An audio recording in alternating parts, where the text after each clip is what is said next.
Good morning, everyone. My name is Festus Okpeh. I'm an intern with the House Committee on Land Transport.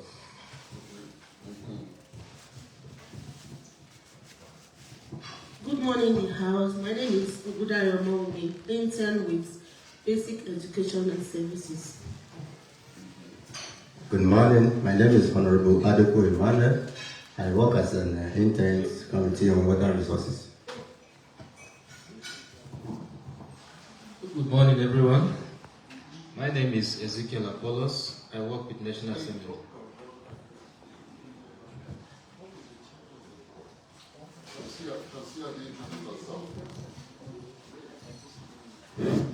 Good morning, everyone. My name is Angelina, intern with House Committee on Healthcare Services. Thank you.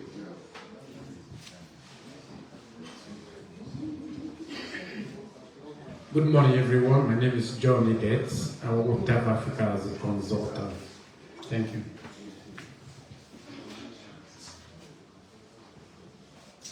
Good morning, everybody. My name is Hussaini Joel. I work with TAF Africa as a finance officer. Good morning, everyone. I'm Lynn Aver.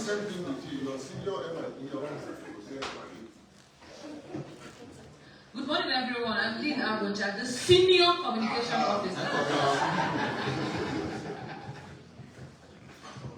Shamsiyyah, can you introduce yourself? Sorry, let her introduce herself.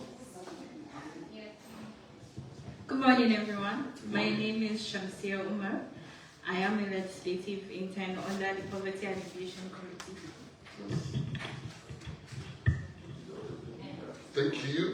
So we have a couple of persons that we have not introduced, but because my capacity, my pay grade is beyond introducing them, so I'm going to welcome the CEO and founder of TAF Africa, Ambassador Jake Ebele. Number one, to introduce himself and to introduce our August visitor. And the next will be to do welcome remarks. Welcome remarks as well. Thank you, sir. Please give me a round of applause. Thank you. Okay. Thank you very much. Good morning. Again, I think all of us will take responsibility for starting late because I know that many of our interns and some of the invitees, some of you came pretty much early, but many of us didn't come as early as we should have come to start this event. But we are blessed this morning to have dignitaries. Many of them have worked with us, and one of them has so tolerated me, but I don't know why he's still sticking with me despite my idiosyncrasies. But let me start with somebody who doesn't know me too well, who has not tolerated me. Ladies and gentlemen, we are so privileged. I was shocked when I was looking at him. My sight disappointed me. I couldn't recognize him. Many times they don't know that being short-sighted makes it practically impossible for you to recognize people. First of all, I think I'd like to introduce my son, Judah Epele, who is joining us this morning. Judah, can you stand up? Let him see you. We just love his daddy. Dennis, my dear brother, I know that we have time for you to come and do goodwill message, but please put your hands together for this. You notice the difference between me and him is that he's ebony, I am ivory. Dennis is of the EU, DAI, and we are very careful when Dennis is in the room. Because if you don't do anything that ends up producing the outcome, then you're in trouble with him. The objective must tied to the project or the activity, otherwise you're in trouble. Dennis, I'm very particularly happy. Thank you so much. You have shown commitment not only to our job, but for the work we do for the disability community. Thank you so much. My dear brother, your name I don't remember. but he's Dennis' assistant. Please stand up to me. Mustafa. Okay. All right. Please put your hands. He's also Dennis' deputy, right? Yeah. Please, thank you. Welcome. And of course, my very good friend who escaped being me by one notch, Kevin. Kevin is a true representative and champion of disability. Kevin is the legislative, is it assistant or aide? Special, you see, don't make mistake now. Special assistant to the Honorable Speaker on disability matters. Please put your hands together for him. I think at the appropriate time, then he would have a word to say. And then I hope I'm not missing out anybody. I saw my good friend Shegu. Where is Shegu? He has gone. Shegu, where are you? Okay, so on behalf of the media cohort, and of course our Media Insight and my colleagues, please, especially this fine girl, there's one staff, one colleague, we know her as fine girl. Fine girl. Okay, all members, before I introduce the last person, all members of staff or colleagues of TAF Africa, please come out, please. I say please, so we're going to beg them to come out. Please come. From our project manager to our M&E senior officer, to fine girl communication officer, to our consultant, Dr. John, to the man who signs the bill and pays the bill. Is there anybody left? Nobody. Leave whatever you're doing. Come out. Mr. Pele. Where is Amarachi?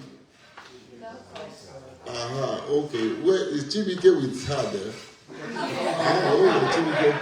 I didn't say anything. Leave me. Okay. My colleagues, ladies and gentlemen, I can tell you one thing. They know that we fight in the office. But when I entered this hall, I was so proud of my colleagues. You see how glittering the whole hall is. And we have a representation by design of the National Assembly. Sometimes you think I'm the one doing the work. Nalayo, they are the one doing the work, but I do the praying sometimes. But ladies and gentlemen, put your hands together for this wonderful, amiable colleagues of mine. Please take a bow and go. Fine girl, I owe you lunch. This hall is looking fantastic. I know you won't forget. Okay, ladies and gentlemen, I want one man to sit. No, if you can stand, stand. If you cannot stand, that's all right, we understand. But only one man will sit down, and that's our chairman. Everybody, please stand up and let's give our chairman a rousing applause. He's the chairman of the board of TAF Africa. Thank you. I'm sure he will ask you all to sit down. He's the chairman of the board of TAF Africa. Thank you. Don't do. He's the chairman of the board of TAF Africa and has been the chairman guiding us. If you know Professor Vincent Anibodo, he's a no-nonsense, no-excuse leader. As close as we are, if you see how he pushes me sometimes and says, Jake, no, this cannot be done, this will be done. I said, okay, Prof, whatever you say. The trouble is that he's a professor of analytical chemistry. So you can think of analytical mind with perspective and emotional intelligence.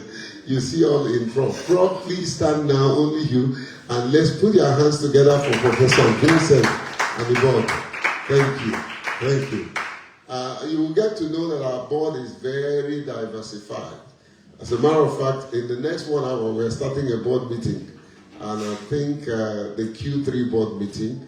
And for OPDs who are here, please, don't have boards on paper. Ensure that your board is effective, helping the organization to navigate, especially the present moment that we have.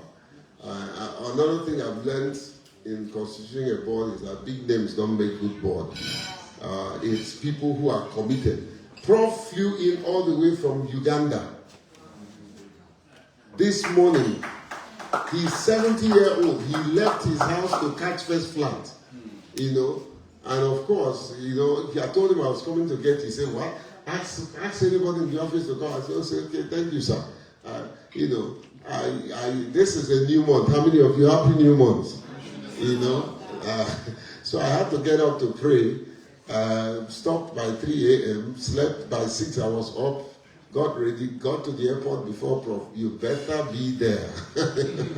And on time too. Ladies and gentlemen, thank you so much. Today is one of the most auspicious days in my life because what I kept saying to my colleague in the office is that we need to do something that will impact lives, transform lives.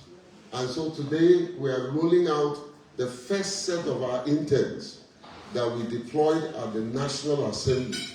You know, I am particularly happy the fact that, one, you will think that National Assembly is a place where persons with disability cannot go. But we've broken the jinx by sending persons with disability.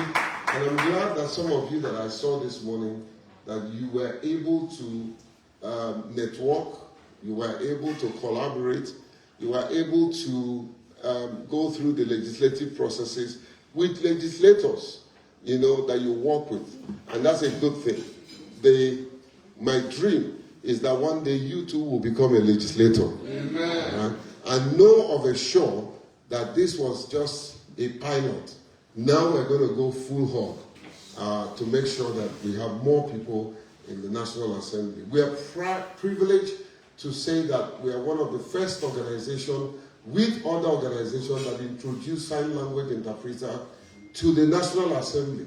And so today we have sign language interpreter signing whatever is going on at the National Assembly. Let me use this opportunity to call on the Speaker who has been working with us, the Deputy Speaker, the Chairman of the House, that persons with disability, especially our deaf community, needs this sign language interpreter, and they have to be given prominent position so that whatever they are signing can be seen. We've advocated for a dedicated camera so that people will see what they are signing instead of hiding them in one corner, you know, which almost look like what parents or persons with disability do. They hide us in the room.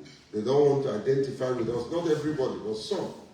But let's break that stigma and ensure that persons with disability will take their pride of place. So I want to welcome you on behalf of the board. The chairman will come at the appropriate time. I hope you have it in the program to speak to us briefly and declare the event open. We are very privileged. This doesn't happen all the time.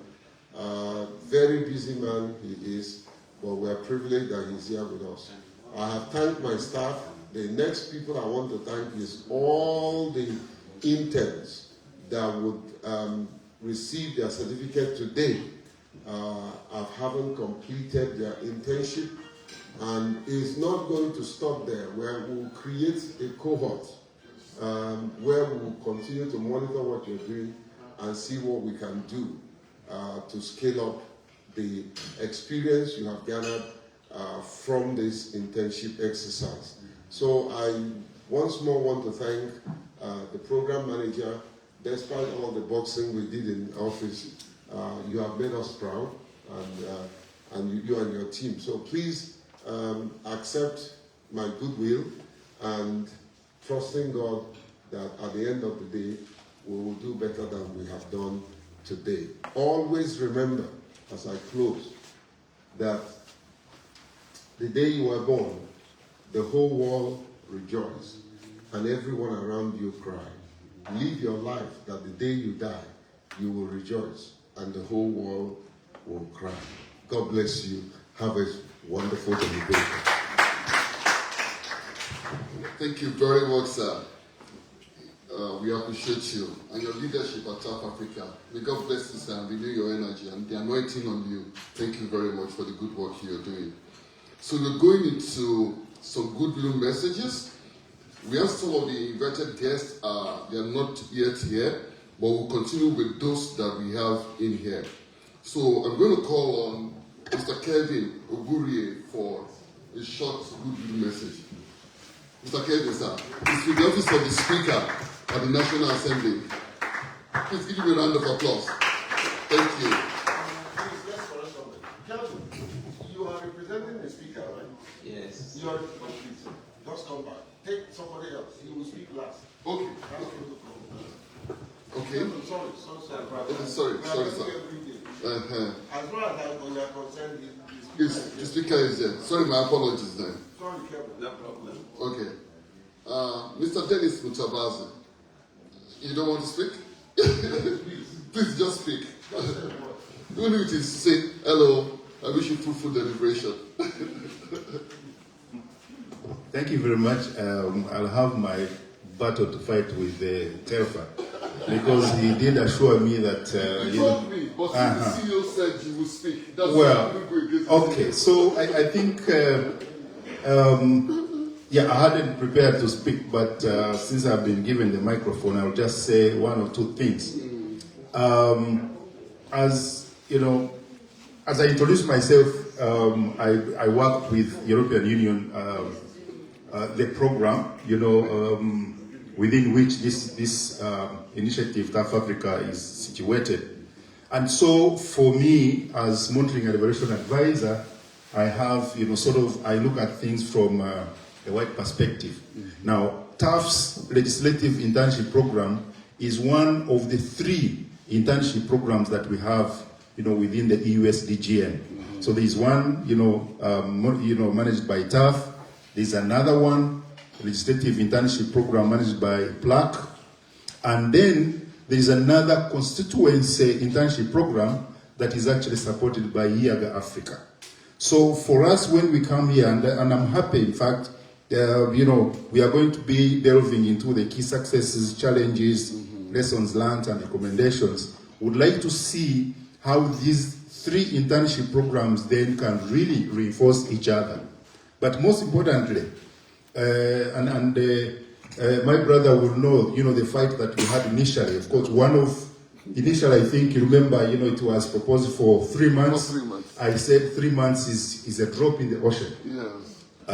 Even 6 months. 6 months, yeah. Even 6 months, I still feel is quite short. But of course, there are financial constraints to consider. Yes. For me, I'll be looking at, what is it that we have learned from here and how we can actually carry those lessons forward.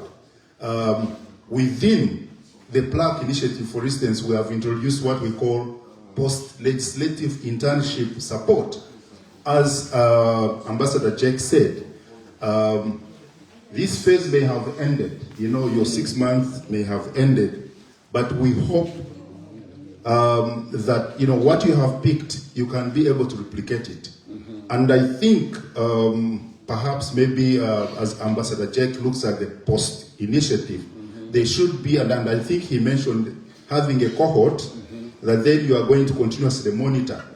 We would like to see then how the skills and the experience that you have picked from these 6 months can be replicated. And that's why for us, monitoring and evaluation, we talk of the ripple effect. How are these ripples going to manifest themselves? So for me, I'm here. I'm excited to be part of this initiative. Looking very much forward to the successes, the challenges, and the lessons learned, and the recommendations that then we can push forward. And so I'm quite excited, and I look forward to this conversation. Thank you. Yeah. Thank you very much, Dennis. And as you have said, actually we have some of the interns who are politically tuned now, who are saying, after my internship, maybe 2027, maybe I will run for 1 or 2 positions. And we are looking forward to that and to support them. While the good message was going on, some key individuals walked in, and we'd just like them to introduce themselves briefly. I think I can see Rex, I can see Mr. Chris. Please kindly introduce yourself briefly. Thank you. Good morning, everyone. My sincere apologies for being late. I had issues with my car on my way here. My name is Rex Erameh. I'm a legal practitioner by profession, the current FCT chairman. I had the privilege of serving with the Committee on Disability. It was quite an awesome 3 months period. Thank you very much. Thank you, Rex.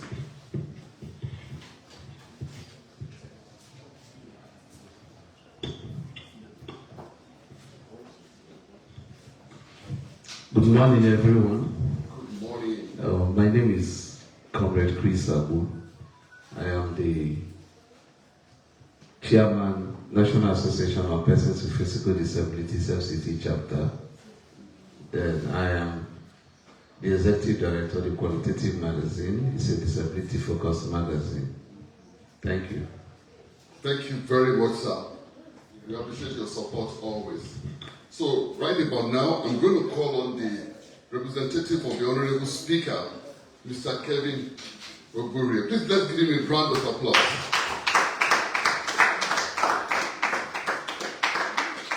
Thank you very much. And our host at the National Assembly. Thank you. Good morning, everybody. Good morning. I just want to use the opportunity to appreciate TAF Africa. Initially, Ogundare did not tell me that I'm going to talk. Just said, come, I'm inviting you to come and, witness their program. It's a setup. Now you have Okay, now I want to thank our chairman, the chairman of the board, the representative from EU. This program is awesome. Was one of the best programs I've experienced so far. The interns, we had the shooter before now, yes, and they all explained to us the experiences and how the challenges also. And I already related to TAF Africa that with these experiences, challenges, and recommendations they already explained there, we will like TAF Africa to either beg the donors or sponsors to extend their stay in National Assembly. It will help them to get more experience. 6 or 3 months is not be enough to experience the environment they work in. The political movement in National Assembly is so big, it's too wide. Yes. I don't know if you are in committee in disability. The person in the committee in basic science, basic education will not know what is happening in committee in disability. Likewise, what is happening in the chamber. So, but if EU, the donors or sponsors will help to extend their distance, it should be appreciated. So, EU, I believe it will be possible. So, we want to appreciate the interns and encourage them. My words to all the people working, operating on disability, physically challenged and other is, one thing is key: know who you are. Know who you are. That you are physically challenged is not enough evidence for you to be lazy or work in a situation that looks like you are begging. So I want to encourage you, as you are graduating today, as you are getting a certificate and the experience you have already gathered from National Assembly, make sure you are going to put it in something useful. Explore it. You have made contact. Explore your contact, and it will help you. Thank you very much, and thank you, TAF Africa. Please give him a round of applause. Thank you very much. Sorry, just a quick announcement. The convenience attached to this all is just this way, so you have to pass behind this screen to access the convenience there. Both the male and female conveniences are there. Please, thank you. So at this point, I'm going to call on South Africa Board Chair, Professor Vincent Anigbogu, to come and give us his remarks and declare the event open. Please let's give him a round of applause. Keep it going, keep it going, keep it going, keep it going.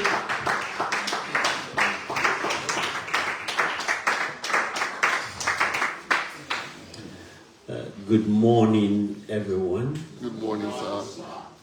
Let me say that it's quite impressive to be here and to see what is going on.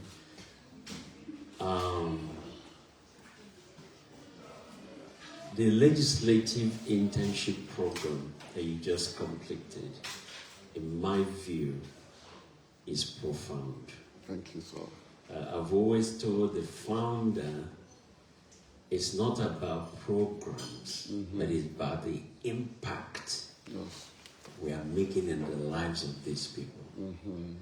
And this has really illustrated. And I can tell you that we at the board, we're very excited. So first I want to appreciate Ambassador Jacob Ebele.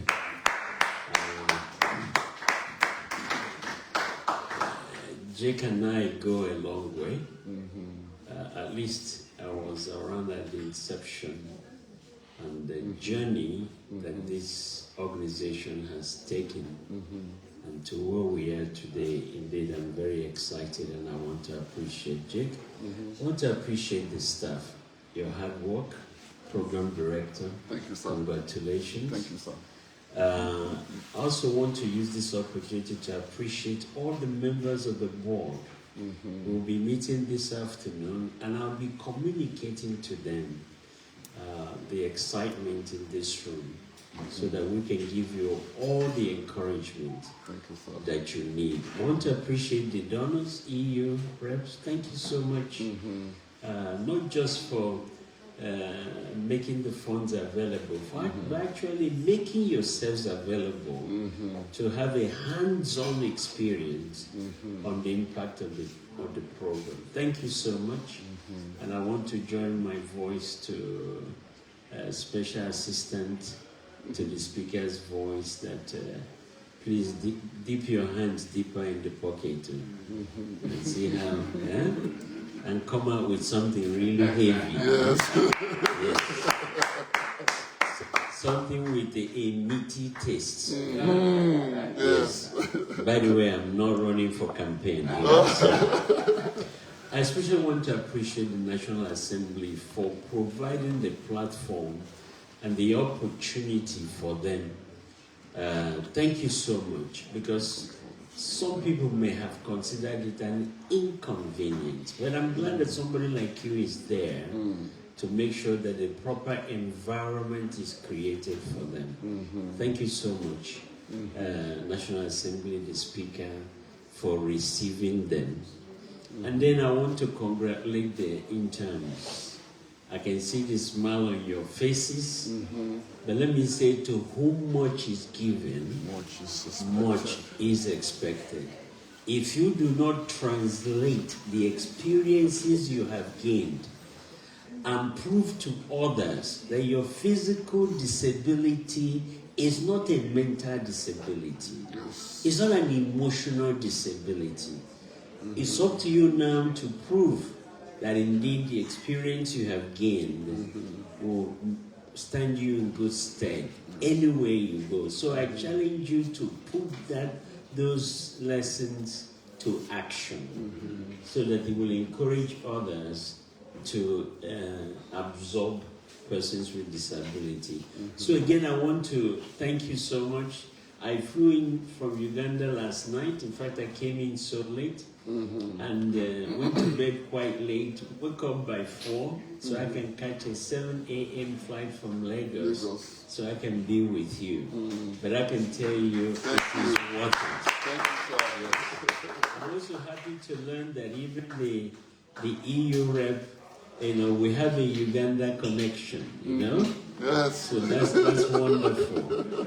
That's wonderful. So on that note, with my congratulations, I want to now formally declare this program open in the name of the Father, Son, and Holy Spirit. Thank you.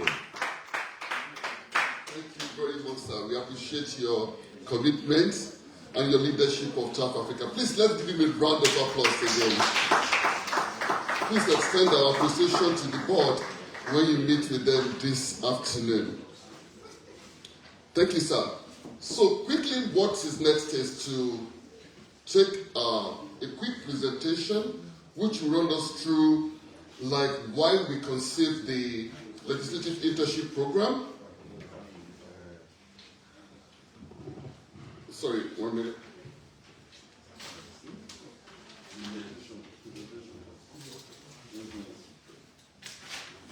And just to say, we still have some persons that we are expecting, including the Executive Secretary of the National Commission for Persons with Disability. So once he comes, we might have to just take a short break and allow you to say one or two words.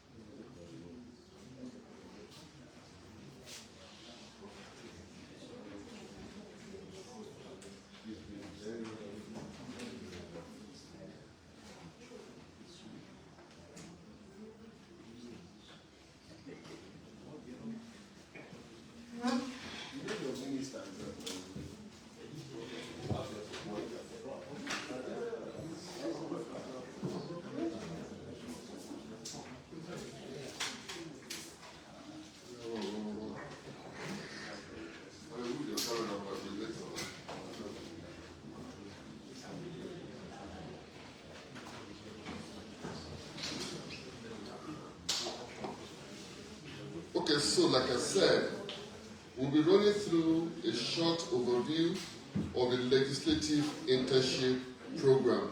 Next, Stefan. Sorry.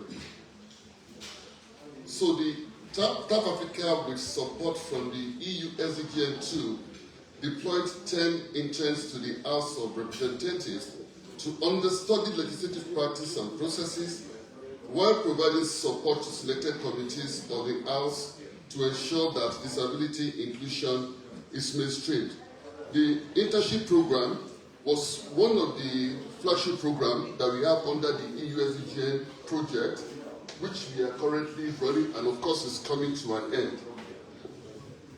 And why we did this was to ensure that disability inclusion, yes, what?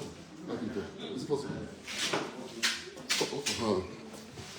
Is mainstreamed into what they are doing at the National Assembly. Sorry, I'm trying to get this thing here.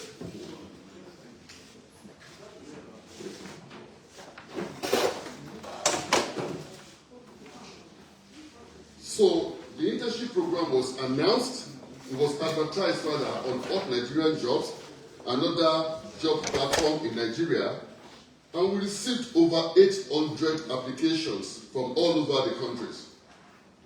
More than 800 actually, from all over the countries, from Sokoto, from Kaduna, from etc., to reduce the number to 43. What we have done, realizing that we couldn't accommodate people that are outside of the state, is to first say, where are you based? You are based in Abuja. They will now look at the kind of disability that you have. From this 43, a total of 10 were selected. 5 male, 5 female. We are gender balanced, and we are also inclusive, ensuring that the 6 geopolitical zones were reflected. So even while we have just 10, we make sure that the 6 geopolitical zones were fairly represented. We can't say none of the zones were left out. And lastly, the interns we selected, they require no sign language interpreter or any aid for them to access the National Assembly. Apologies to the cluster of the blind and also for the deaf. As at the time that this internship was conceived, we couldn't accommodate both of them at the National Assembly. The objective of the internship, to promote disability inclusion, participation, and involvement in legislative processes. Also, to provide legislative support to legislators and legislative committees around disability inclusion. 3, to provide an opportunity for young Nigerians to gain practical and theoretical knowledge of the Nigerian legislature while contributing to the development of policies and bills. And lastly, to promote the appreciation of disability inclusion as a cross-cutting issue within the Nigeria House of Representatives. Of course, the internship is for a period of 3 months, and we said the interns are required to submit a monthly report with their timesheet. So as soon as you're submitting your monthly report, you're also sending us your timesheet as well. Of course, sometimes last year, you remember that we had an orientation at Ritz Continental Hotel, a 2-day training where we familiarized our interns with key topics including legislatures in Nigeria and overview. Okakemi was there. Yes, legislative style, syntax and structure, citizen and inclusive legislature, and mainstreaming PWDs into the legislative process, the role of the interns. So we didn't just deploy the interns to the assembly. There was an induction and orientation session for them, familiarizing them with the proceedings and workings of the assembly before they were deployed. Yes, the interns did not choose offices or committees they will be deployed to. TAF Africa collaborated with the chairpersons of the House Committee on Disabilities in deploying interns. I know Angel wanted Committee on Climate Change by force, so I said, this is not within our scope. But maybe for the proposal we now have, if we have proposed another internship program for a period of 6 months, maybe that time we'll be able to accommodate your Committee on Climate Change. And I hope you'll be successful. You'll be a successful applicant also for the internship program. So these are the committees that they are deployed to: the House Committee on Disabilities, House Committee on Budget and National Planning, House Committee on Humanitarian Services and Development, Committee on Health and Social Development, Committee on Education, Transportation, Works and Housing, Communication and Technology, Labour and Employment, and Justice. Why did we, sorry, which one did I miss out? Okay, miss them. Okay, sorry. Sorry, we'll talk after the presentation. Why did we do this? What we were expecting include, sorry.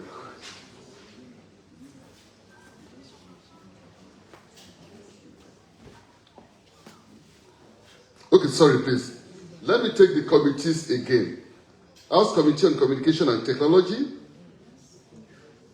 House Committee on National Planning and Economic Development, Healthcare Services, Women Affairs Committee, Committee on Works, Committee on Land and Transport, Committee on Water Resources, Basic Education and Services, House Committee on Disability and Poverty Alleviation. Now you're smiling. Good. So the interns were deployed, and we expect that at the end of the internship program, there will be an enhanced understanding of disability inclusion representation principles among members and committee clerks of the House of Assembly. Of course, we're expecting some of the clerks of the committee and representatives of the committee to come in here today, so they'll be able to share 1 or 2 experiences how this internship program has enhanced their understanding of disability inclusion representation, and legislation and everything. Of course, increased interest in PWD participation in governance and decision making. We're also strategic in ensuring that we deploy the interns to the House of Representatives, because the House and the Senate, they are like the representative of the people. They are like the voice of the people, saying this is what my people say. So we want to enhance inclusive governance and decision making, starting with that internship program at the House of Representatives. Also, improve disability inclusive bills and motions by relevant committee of the House of Representatives. And also, lastly, enhance understanding of legislative functions and processes amongst interns. I know the interns will have learned 1 or 2 lessons, with regards to the workings of the Assembly, and how, if they become honorable members tomorrow, some of the things that are applicable and things that are not applicable, within the National Assembly. So the duties of the interns: number 1, to provide administrative assistance to the committee clerks; 2, attend meetings, take notes, write briefs, minutes, reports where required; 3, conduct research on proposed legislation, highlighting implications without adequate disability inclusion, analyze bills, motions, and other legislative documents, and write opinion on disability inclusion. Talking about this particular one, I know we have gotten proposal from a couple of interns who were saying, as the house is approaching, this is their budget defense cycle. Can we do a training for committee clerks or members of the committee on disability inclusive legislative or budgeting, and analysis? So thank you for that. Also, they're supposed to observe proceedings during plenary and report on them with suggestions on disability inclusion. And lastly, to carry out other related duties as may be assigned by the committee clerk or their line manager, their direct supervisors. So the reflection, this is what we are doing today. Upon completion of the program, TAF will facilitate a debriefing session where interns shall share their experiences from the internship and the extent to which it has met expectations around disability inclusions, which is the event we have conveyed today. Interns will be required to fill out an assessment card or evaluation form to provide feedback on the program. At some point, Filfa has that and will share it. Okay, so what next? Having completed your internship program for a period of 3 months, you automatically become a member of the TAF Legislative Internship Alumni Association. We are not expecting that this will be the one and only internship program that we're going to have. We'll be having them subsequently, But you are the pioneer, and you are starting the Alumni Association. We will continue to leverage our WhatsApp platform to continue engagement. The WhatsApp platform with which we have been discussing, we are not going to break it down, but we'll still be sharing opportunities, consultation and what have you on the platform. Occasionally, we will organize alumni webinars on legislative processes, policy advocacy, leadership, and other emerging issues relevant for the advancement of disability inclusion. So whatever we want to do around disability inclusion, and we want to consult with the interns, definitely we will engage you. TAF will continue to provide you access to exclusive resources, toolkits, and opportunities for career growth. That you can count on us to do. Any opportunity that we see that we think can benefit these interns, we'll definitely share it using the WhatsApp platform. Occasionally, we will invite you to participate in follow-up advocacy visits to lawmakers. Definitely, we can't go to the National Assembly now and engage with them without having you to join us as part of our agent of change in the National Assembly. And lastly, we may occasionally conduct an impact survey to monitor alumni contributions to disability inclusive governance, feature alumni success stories in TAF newsletter and report. This reinforces what Mr. Kelvin said and what the board chair said. Please don't let all the knowledge you have learned during this internship program, don't let it die with you. Look for opportunities to put to use those knowledge that you have taken in. So occasionally we'll be meeting with you to know how are you faring, what are you doing, your success stories from these legislative interns. And of course, we are going to feature that in our newsletter and report. So thank you very much. And once again, you're welcome to the reflection session of the Legislative Internship Program at the National Assembly. You're all welcome.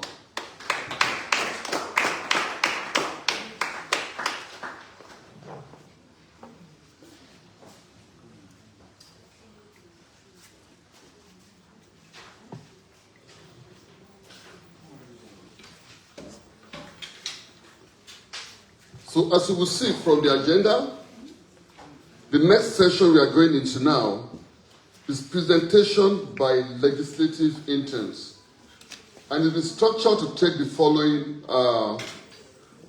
format.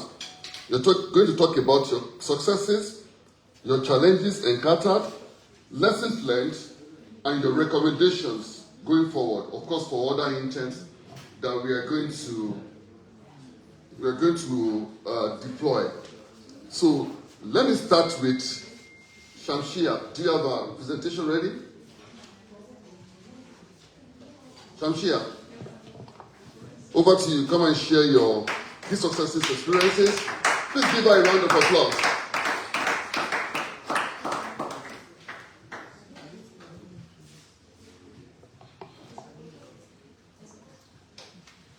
I hope I can give you 5 minutes. Or do you want 10? Okay. Please give her a round of applause again.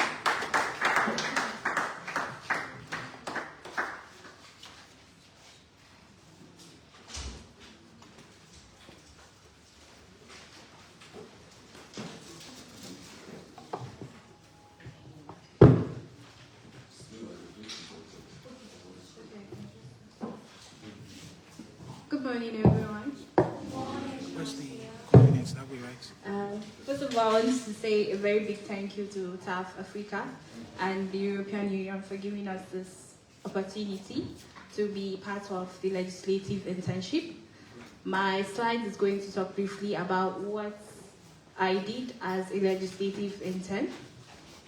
I was posted at the Committee on Poverty Alleviation, and mostly the processes, and what I provided was administrative support, and I actively engaged with legislative processes and policy discussions related to poverty alleviation.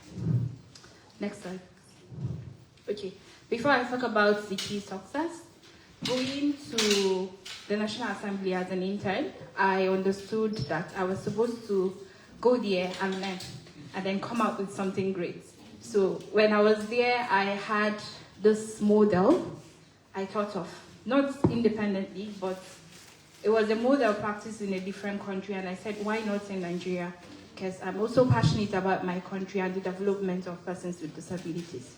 So when I went there, I contributed to planning an idea incubation on sustainable poverty alleviation strategies.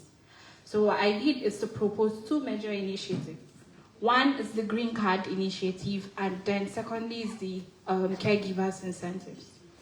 Half of us in this room know how it is expensive to live with a disability and how we struggle in terms of infrastructures, being in transportation, and I know some of my colleagues are in committees in transportation, being it accessible buildings and a whole lot. So the Green Card initiative is a card really to access public services. It's just like our ATM card, where persons with disabilities can just flash the card and they get access to these buildings, public places, and transportation at a very subsidized rate. And before we do that, obviously, I know our colleague from Ministry of Transport will tell us what they are doing at the moment, but it's an initiative I thought of. Caregivers incentives, not just persons with disabilities, we still have parents and caregivers of those with disabilities who struggle financially.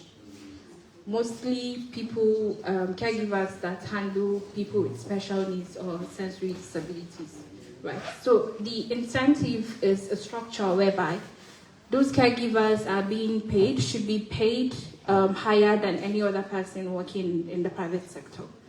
And how the incentive works is that after they've been paid salary, more like a pension withdrawal from their public salaries, it should be removed and saved for their children who could not work, who cannot work or do not have access to employment, being it extreme physical disability or the sensory disability I talked about.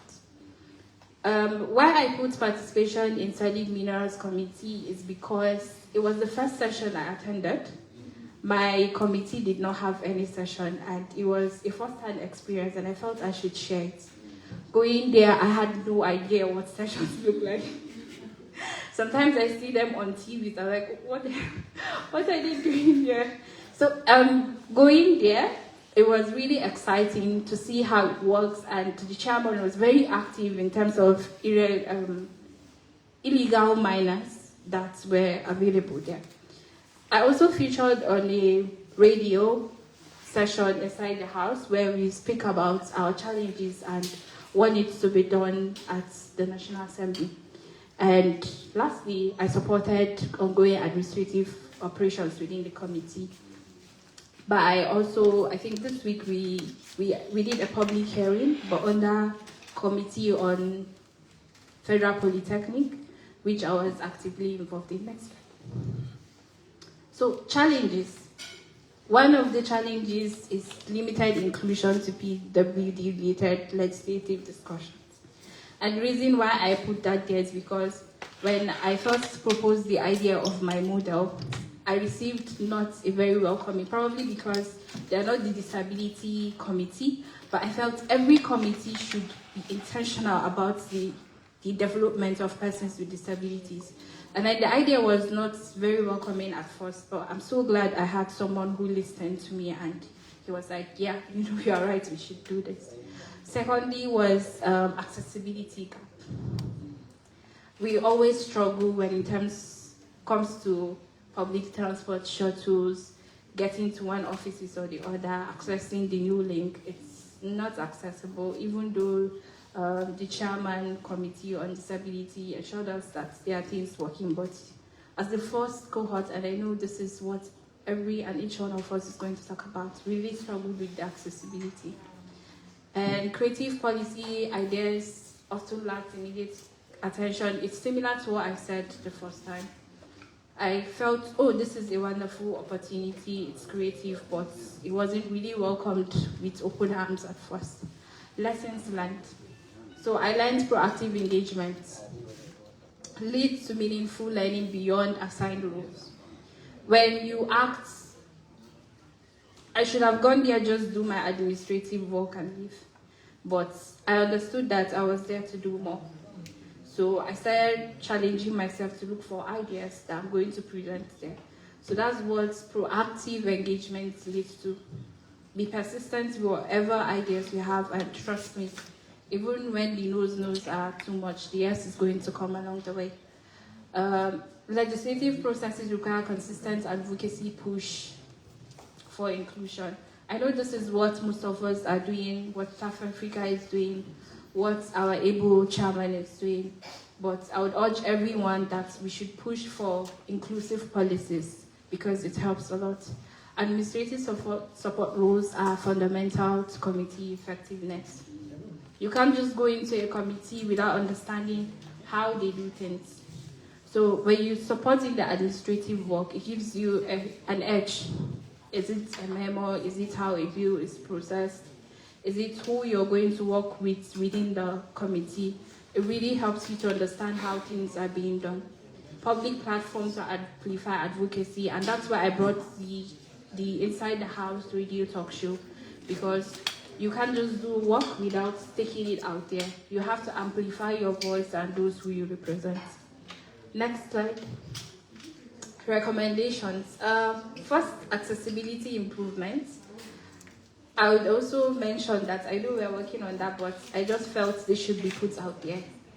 At least a shuttle should be given to PWDs in terms of accessibility, because from the main entrance to the gates is a lot. From the gates to where you can probably get a vehicle to go, it is a lot. You cannot always use boats or Ubers. You also need a public transport, and I think it's going to be a lot less if the National Assembly provides a shuttle for PWDs, at least from the main entrance to the gates. It's really helpful. I know most times me and Eunice talk to flash cars, or the buses they already have is filled up and you can't get into the buses. So you have to trek before you can get a car, and it's a lot. So I believe introducing that shuttle would be impactful. Innovate key infrastructures for full disability access. I mentioned how we all struggled, and this is what I will keep saying. The improvement should be made. So policy development, I spoke about the green card, but I feel if we pilot this green card initiative in selected public institutions, it would go a lot. I strongly believe in collaboration, so I know that probably not the government or the lawmakers can do that alone, but at least giving this idea to also private sector who can introduce these pilot ideas, it would help the general public, because the population of Nigeria is large. and I know the governments are trying their best. Explore savings scheme, I mentioned, in collaboration with welfare departments. Advocacy and inclusion, institutionalized platforms like inclusive radio shows within the legislative communication. I feel there are a lot that have been done that the public are not aware of. If we were not present as legislative interns, we wouldn't know the efforts our chairman is making in terms of accessibility. But when the other public are being informed of the efforts that the National Assembly is being put, what the policy makers are doing to help other persons with disabilities, I think it would give other people a sense of encouragement and belonging to also pilot into the great ideas they have. Mainstreaming disability inclusion across all legislative agendas and committee functions. Like I said, I know we have a committee of disability, but I feel when we mainstream disability inclusion in all the committees, it will be a lot easier. Like I said, my idea was, they felt we shouldn't listen to you at this moment, it's not a priority. But when we make them understand that in every committee, you have to bring a bill or an amendment that requires inclusion and improvement of persons with disabilities. Next slide. I think that's all. Thank you very much. Thank you, Shamsiyyah. You know, we sent you to the assembly to go and, let me use the word, infect in a positive manner now.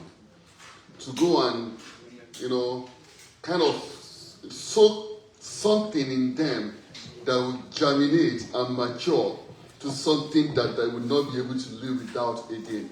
So thank you for the work you have done in the Committee on Poverty Alleviation. Next, I'm going to call on Honorable Aduku Emmanuel to give us his report from Committee on Water Resources. Honorable Aduku Emmanuel, please. Give him a round of applause.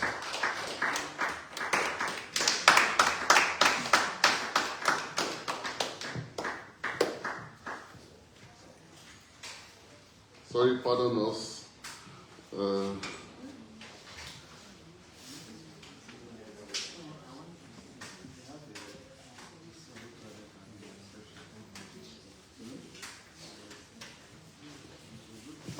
You know, we keep calling him Honorable Aduku Emmanuel because he was a candidate representing Ampa 1 constituency in the APC 2023 election.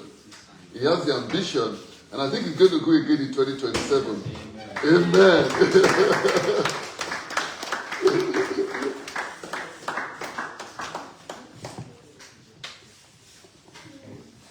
You're welcome, sir.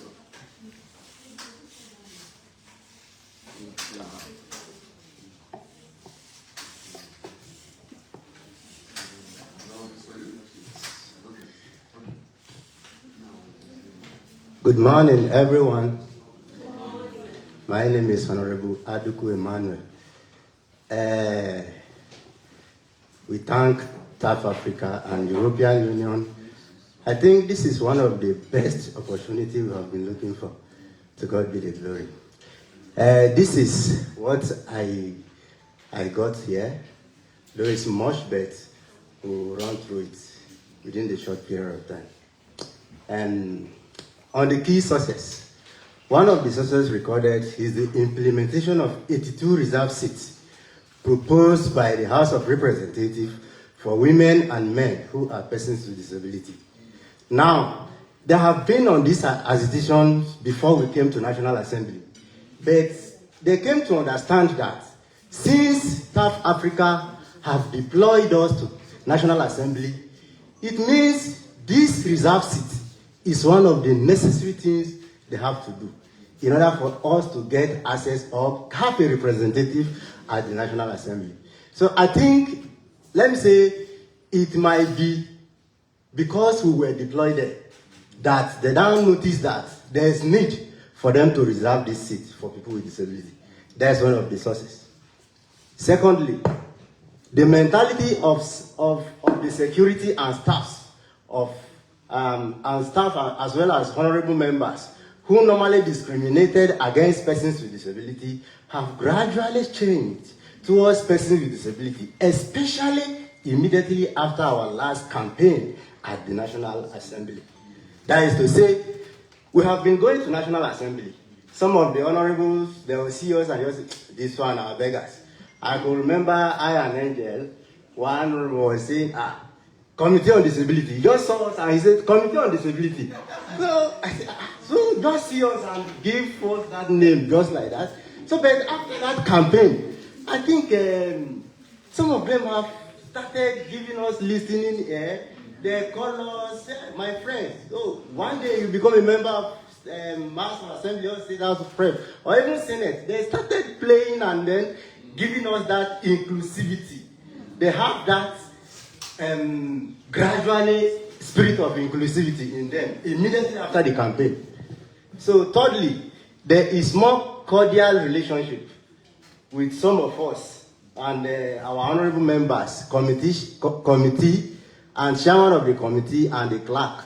So some of the committee, chairman, clerk, and some staff, they came to understand that there is a lot of ability in disability, and therefore they have every means to give us that room to display our capacity.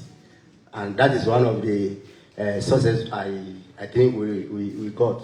And then I saw that at least the monthly stipend provided by European Union through TAF Africa have gone a long way while serving as an intern.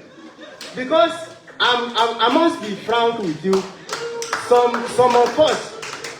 of us might not have that monthly, though you may think that 3 months is too small, but even though it's not even up to that stipend sent to our account every month, to some people, it goes a long way.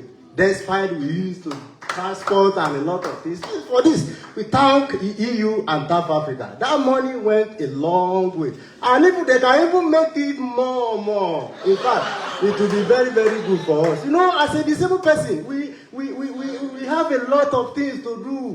Our transport, our feeding, accommodation is more or less cost compared to able people. So I think we deserve everything. I think the next slide. Challenges. High cost of transportation, just like I said. So for some of us who did not have means of mobility, due to the cost of Uber, we book the taxi, you know, we spend most of those money on those things. That is why we are still need, like Oliver need more, we are still asking for more and more. So that is it. And then at the initial time of the program, there is high level of discrimination. That is the beginning of the program. But gradually, as time goes on, they came to see that there is need for them to include us in all aspects of these activities at the National Assembly. Other challenges are mainly highlighted in the monthly report so far. Next slide. Then lesson learned. As a person with disability, there is every need to persevere, endure, and the spirit of patience, especially while in the public area and other social gatherings. You know, some people see us as people who are anger, who are easier to be triggered with anger or all of those things. You understand? We are not violent. So, and that is why, you know, while we were in the National Assembly, I learned that there is still more. We still need more to learn about public, to learn about individual differences. Because some people see us as a violent person. Meanwhile, we are not violent. In fact, it is the society that refuses to give us inclusivity that is violent. We are not violent. So I think I learned a lot from there. And then I have also learned that some people who claim to be able persons or responsible persons, some of them have no manner of approach in handling some of their colleagues. And persons, especially persons with disability, is just a typist error. So some of them at National Assembly, they claim that they are responsible. But at times, if you listen to their talk, if you see the way they talk to their colleagues, or the way they talk to persons with disability, or the way they look at us at times, you see that they are not even matured. Because a matured people will not even look at person with disability and say this one is a beggar. Not all disabled person is a beggar. So when I told one person that I contested for State Assembly 2023 and I won, but they took the ticket from me, he was surprised.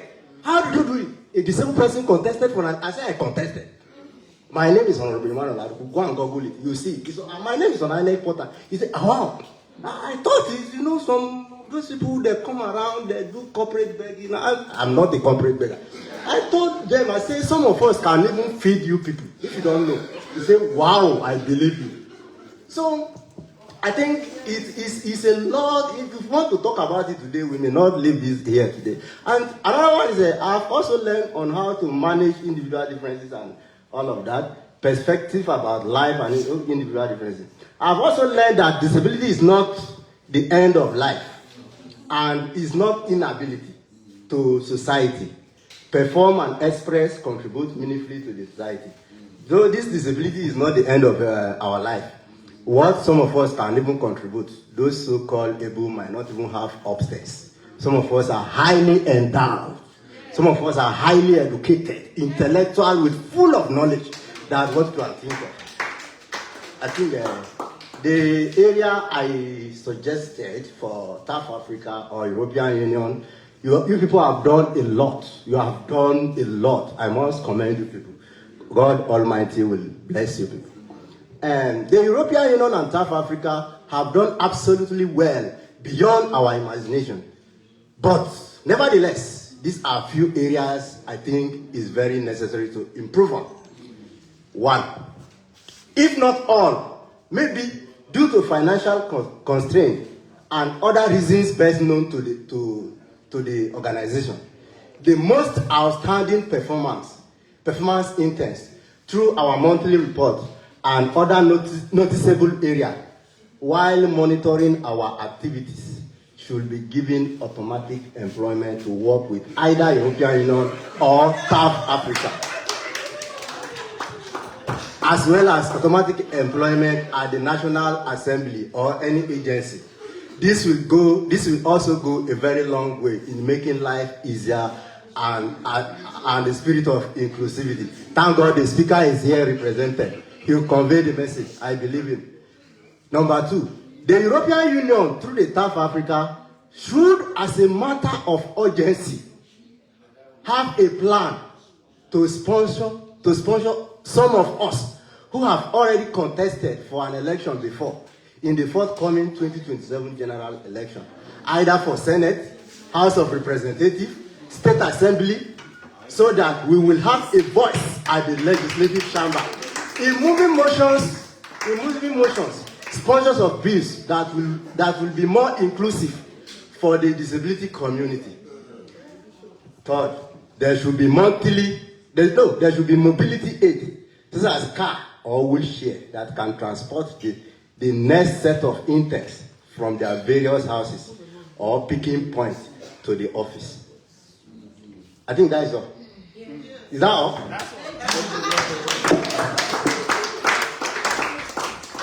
Thank you very much.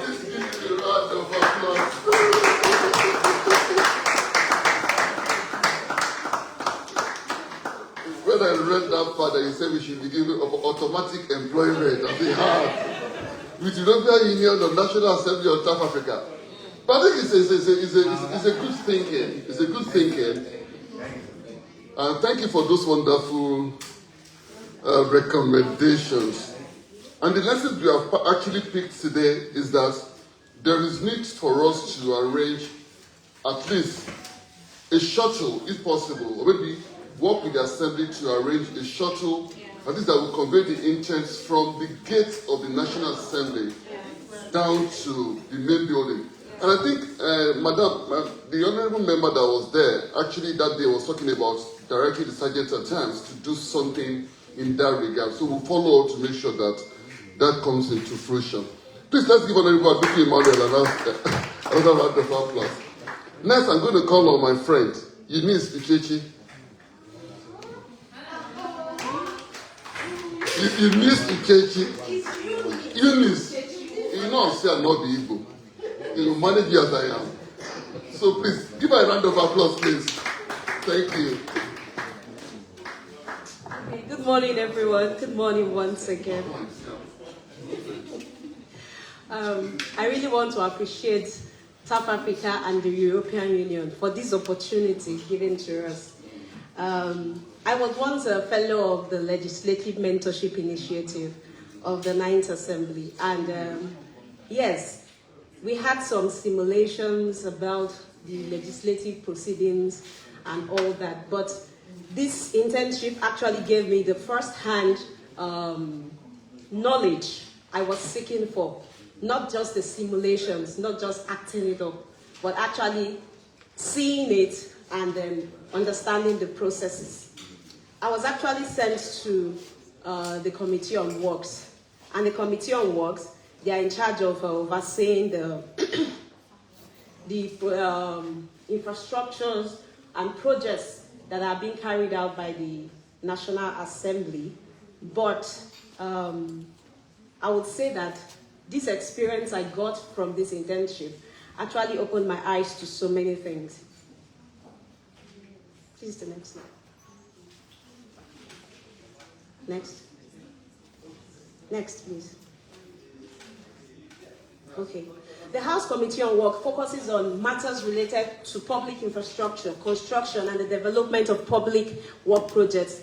Their primary duty includes scrutinizing draft bills related to these areas, overseeing government programs related to works, and facilitating public participation in the legislative process. One of the key successes of this program for me was actually knowing that these committees are working. Because from outside, you actually think that nothing is being done.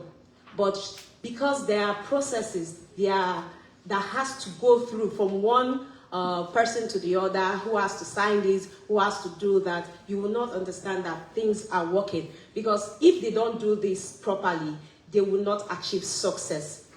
So I actually had a deeper and more practical understanding of the legislative process and protocols, including the structure and functions of the National Assembly. I had to take permission from my committee clerk and asked him if I could go to the chamber during sittings so I could follow the procedures. Initially, they didn't allow me to go in and asked me to go and get a permission from my clerk or from the chairman to allow me go in there, which I did. And at every sittings, I arrive there and tell them, oh, this is my permission, and I'll go in, I'll watch the process, and come back to my clerk and give feedback. Because he said, you have to come back, give me feedback. If there is any directive to the Committee on Works, you let me know, and then I will know that you actually came for this sitting, which I did at every sitting. I would go give him feedback, and I would ask questions where I do not understand. Because there was a referral that was sent to the Committee on Works to go for an oversight function. I was happy I was going to go for an oversight function, but my joy was down because we didn't actually go. He told me it's not that's not how the process works. You just have to wait for almost 6 months to actually go for that oversight function, because he has to go from one hand to the other before it gets to the Committee on Works, which I just told myself, okay, it's part of the process. And I was able to access this first-hand legislative information. And when they were conducting public hearings, I went. There was one of that which me and Shamsiyyah stumbled upon, because our committees didn't hold committee meetings and there was no public hearing for any cases. So we decided to go around and see if we can attend any and then have first-hand information on that. And we stumbled on the Committee on Renewed Energy. And we sat down there and we were glad we did, because they were probing some people who were mining illegally in the country and then telling them what to do. And then some of them were, I think they were about to take their license away from them, but they asked them to follow the procedure. And it will shock you that some of our Nigerian people are actually piloting these things, which we actually understood that you are not supposed to do. But today we understood that they are actually stopping them from doing this. But before you know what to do, you have to get information about these things. So when you have information about illegal mining, you have to bring that information down to the right quarters so they can take action. And also, sorry, I can ask to... Right.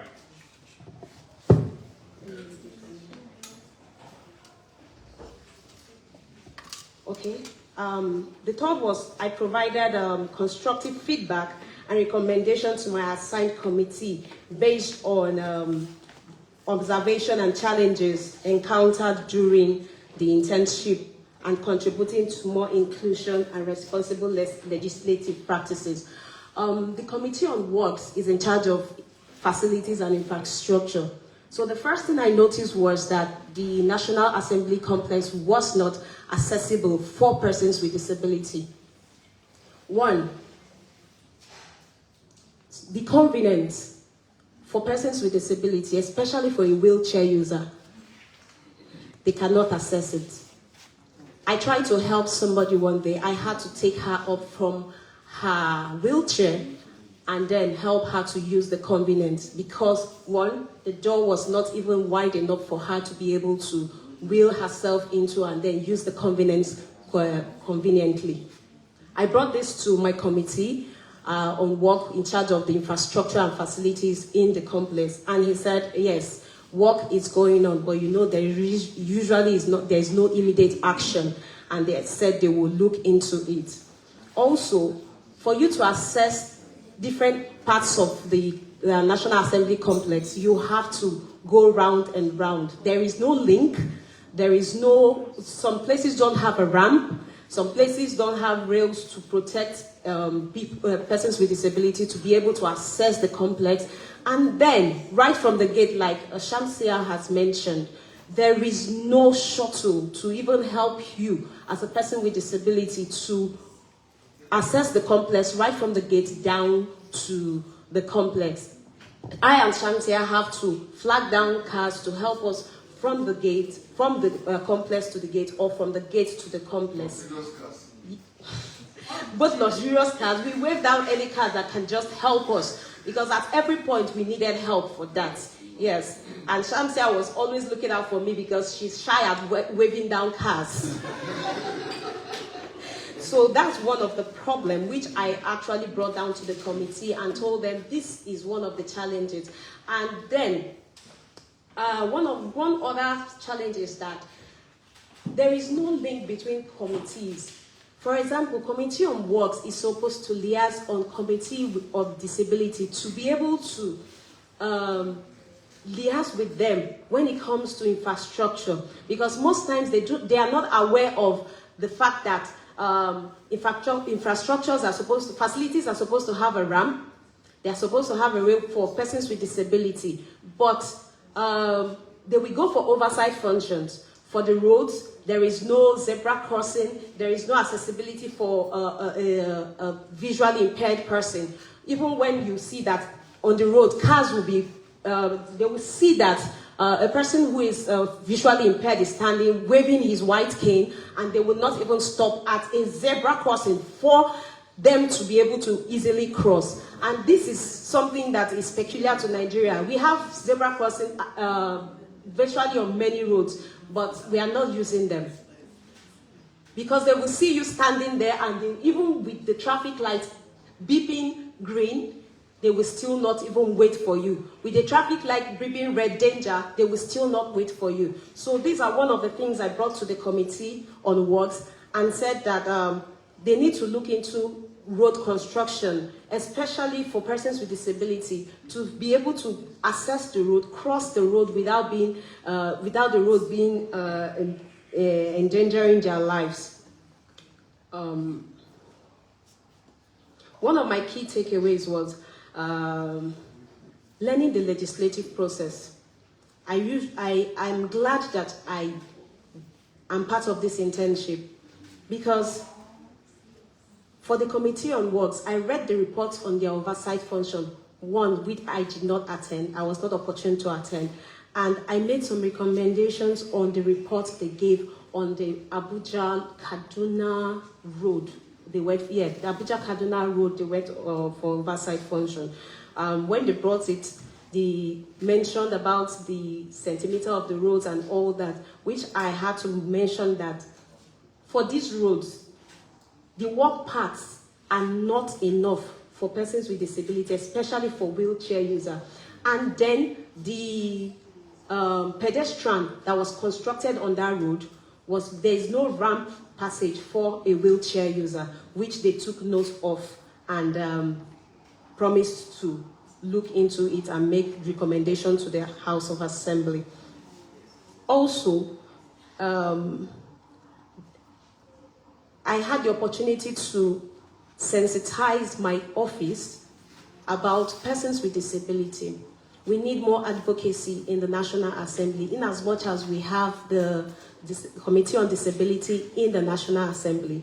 There needs to be more advocacy in that regard, because in my office, nobody believed I am a person with disability. They felt like, oh, you are brilliant, you can do this, you can do that. But when I started to tell them, this has been my challenge, this is what I go through, and this is what every other person with disability go through. So we should understand that in as much as a person is with disability, he is first human. You should look at the human nature of the person rather than his disability. His disability does not hinder him or her from achieving their goals or being productive. So another challenge I would want to talk about is the act of discrimination in the National Assembly. I faced that a lot. I wouldn't want to go into that, but being a person who stands up for her rights, I was able to talk about it in a more lenient manner, because some people believe that persons with disability are always angry and rude. Yeah, they mentioned that.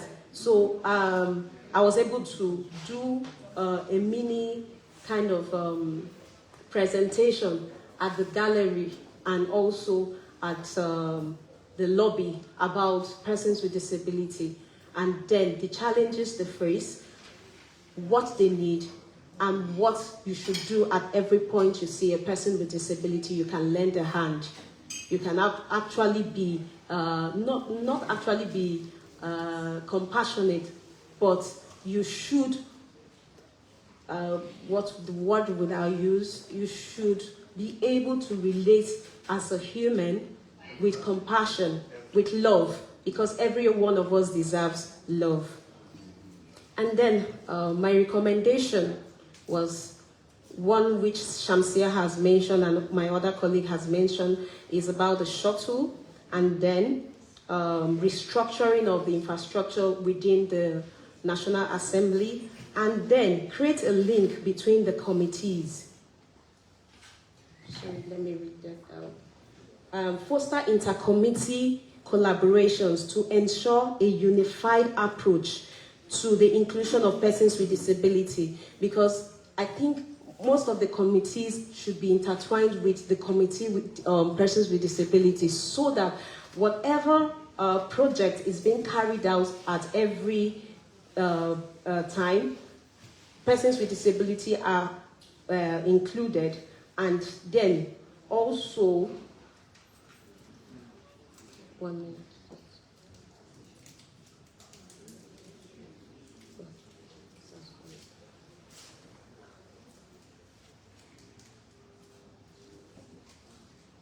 Mine has gone black. I think that should be all. Thank you very much. Thank you very much. Please let's give a round of applause. And for me, the key takeout from this presentation is that intercommittee collaboration. Because there is no committee that should work alone in the National Assembly, both in the upper chamber or in the lower chamber. As a matter of fact, I think, Mr. Kennedy, please correct me if I'm wrong. When you're doing appropriation, every other committee in the Assembly becomes a subcommittee under appropriation, right? I think that's the same way we should do under the Disability Committee. Because every work from every committee in the Assembly, there is always a disability component. Disability is a cross-cutting issue that cuts across every committee in the Assembly. But we'll look into that. We'll see how we can do our advocacy around that. Thank you again, Shamsiyyah, for Eunice, for your presentation. And I noticed that you have your best friend in the Assembly, and you're always running shows together. I will look into your matter, the two of you. Yes, so please, the next person I'm going to call is Alhassan Hussaini to come and give us his own presentation from the Communication and Technology Committee. Please give him a round of applause.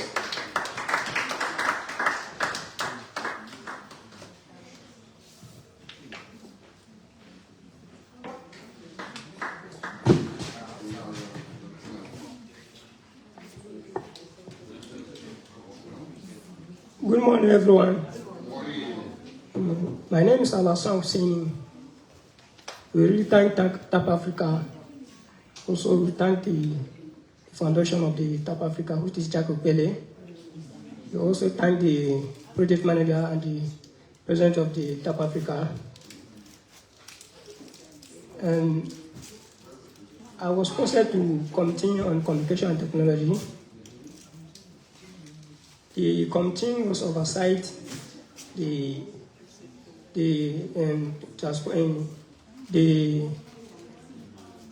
committee was to oversight the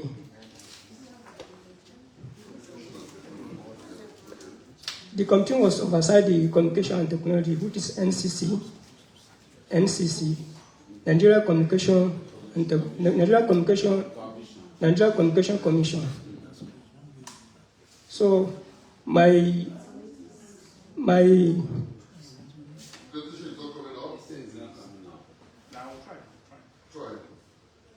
Okay, so sorry, we'll wait until your presentation comes up, then maybe we'll take it again. But please let's give him a round of applause. It's up now? Yes. You can say, where's the screen? Even though the race is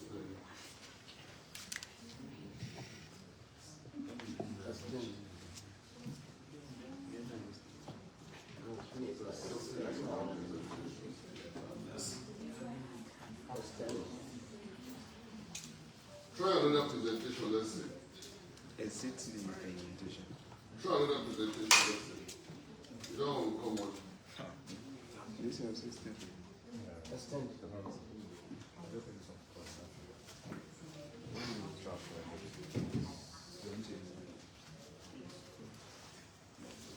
Try another one, maybe Angel or Aver.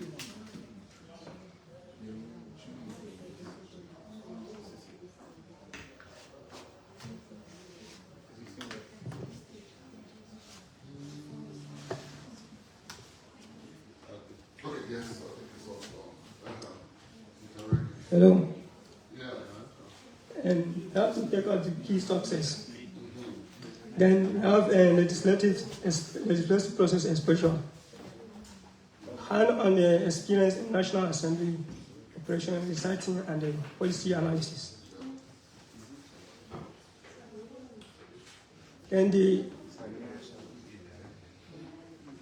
enhance on the committee on communication. Yeah, let's read through it.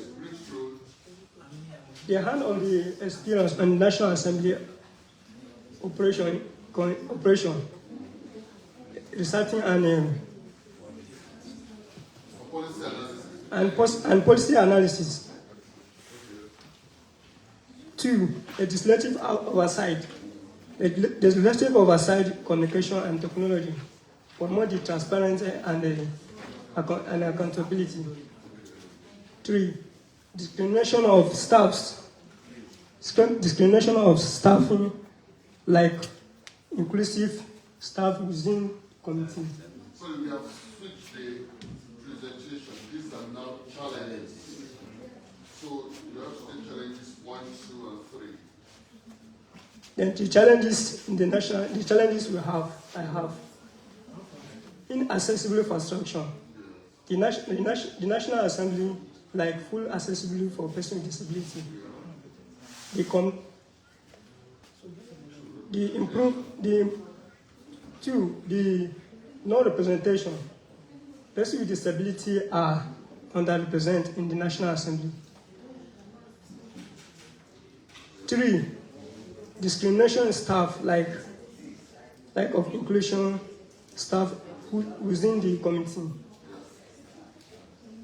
3, lesson learned.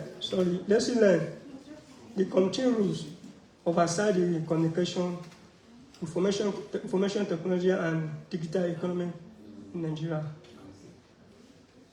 3, legislative structure become the Senate and the House of Representatives.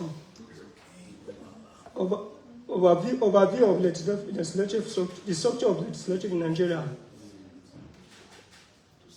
Then the effective communication, key policy making, stakeholder and engagement, and the outreach. Area of improvement, accessibility and inclusion. Improve access to participate for persons with disability. Digital infrastructure. Enhance the digital infrastructure. The internet connection, data protection and cybersecurity, transparency and accountability. Then promotion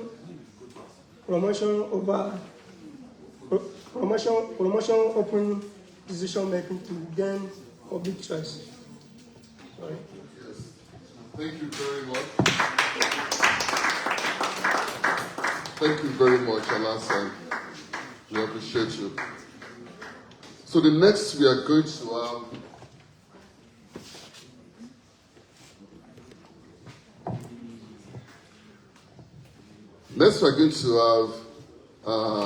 Aver Akighir from the Committee on Women Affairs. Please give her a round of applause.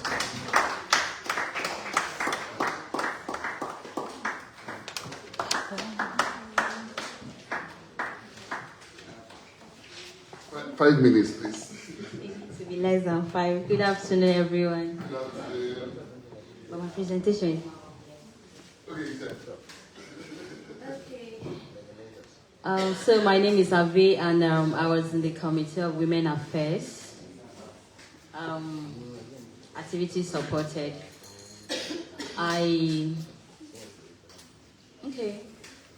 Women Affairs promote gender equality, protects women's rights, review budget allocation for gender-focused initiative, propose legislation to advance women's rights initiative, parliamentary debates on women issues, conduct inquiries and public hearing, oversees implementation of relevant laws that concerns women. Activities supported. Attended a media round table on multiple protocol and gender responsive budgeting. Okay, so something significant happened when we attended this roundtable discussion. It's talking about women and all, and I was the only woman with disability in the room on that day. So after all the introduction and all, there was no person representing the disability community. And when I introduced myself and I said I was a person with disability. Okay, so I dressed the way nobody knew I was a person with disability. I had to introduce myself and say I was a person with disability. Everybody was shocked. And also I said, okay, we're here talking about women. And a large part of women is being forgotten, which is women with disability. No one is in the room here. Imagine I wasn't here. Even if I was there, I was not going to present anything. I just followed my boss to the event, and you are talking about women and no woman with disability is here. So who was going to speak for us? Who wears the shoes and knows where it pinches us, that was going to present a case for us? So it was a good one that I was in the house, and without me being an intern at that point and also in that committee, that space would have been lost. And also managed official correspondence, received, documented, and filed mails, participated in public hearing. Okay, so luckily for me, before we rounded up, there was a public hearing in my committee that happened on the 23rd of July. And then I was there from beginning to end, and I was highly involved. Okay, first of all, when I was posted there, I was welcomed with a warm reception. Like, they were so welcoming. Yeah, my madam and the other colleagues in the office, they really received me well. And that gave me an opportunity to really settle in and also be free to explain myself. Because when I gave my letter, intern, blah, blah, blah, what are we expected? What are you coming here to do and all? So I was able to tell them exactly what is expected of us and how come about we are here. I am there. I told them I wasn't the only person. We were like 10 of us posted in other committees and all. So it was like, okay, it's not them alone that is receiving somebody like me. And also I settled in properly, and it was a nice opportunity to learn. And so the bills that were presented, which were sponsored by my madam, bill sponsored by the committee chair, HB 558, that's the number of the bill, on Child Rights and Welfare Commission, focused on protecting children's rights. The other bill was the National Child Protection and Enforcement Agency bill, provides care and then protection for Nigerian children. Okay, so on this day of public hearing, so something happened. When my madam stood up to speak, to present the bill, why the bill is important and all, everything that was said there, no person with disability, there was no calling for persons with disability, women with disability. And we all know that, yes, bills, beautiful policies are out there. The implementation is a case, and when these policies are even accepted, and when persons with disabilities are not mentioned, there is no way we are even included in such policies. There's no way we are going to benefit. It's another journey for persons with disability to start hustling to be included or benefit from such policies. So, and the bill is for child rights. So there were children there who also presented a speech on why this bill is important to protect them. And in that speech too, the child that read that speech, there was nothing that spoke about a girl child with disability. And I was disappointed. I was highly disappointed because I expected that there should be, at least when they talk about child, there should be a child with disability too. But that was left out. And after that, I met my supervisor. Okay, so because I was an intern and the room was full with dignitaries, I spoke a little, but I was a bit scared. I was a bit scared. Okay, so, and I was happy that I was a member of this internship because it helped me have an understanding of how the proceedings in the National Assemblies are done. And also, I had the opportunities to work on the same corridor with the movers and shakers of Nigeria. So when you are outside, you will feel that, okay, maybe there is a pathway whereby they walk on in that place. But I just discovered that it's the same corridor because I happened to meet some of them on the way while I was going in and navigating. And on the same day of hearing, so I happened to meet one of the House rep from my state, the SGF wife, and I did something. I didn't greet her in English. I greet her with our dialect, and she had to stop. and she had to stop and look at me very well and also respond in her dialect. So I did that just to make her understand that yes, that small teeth girl somewhere too is in this room with you and all.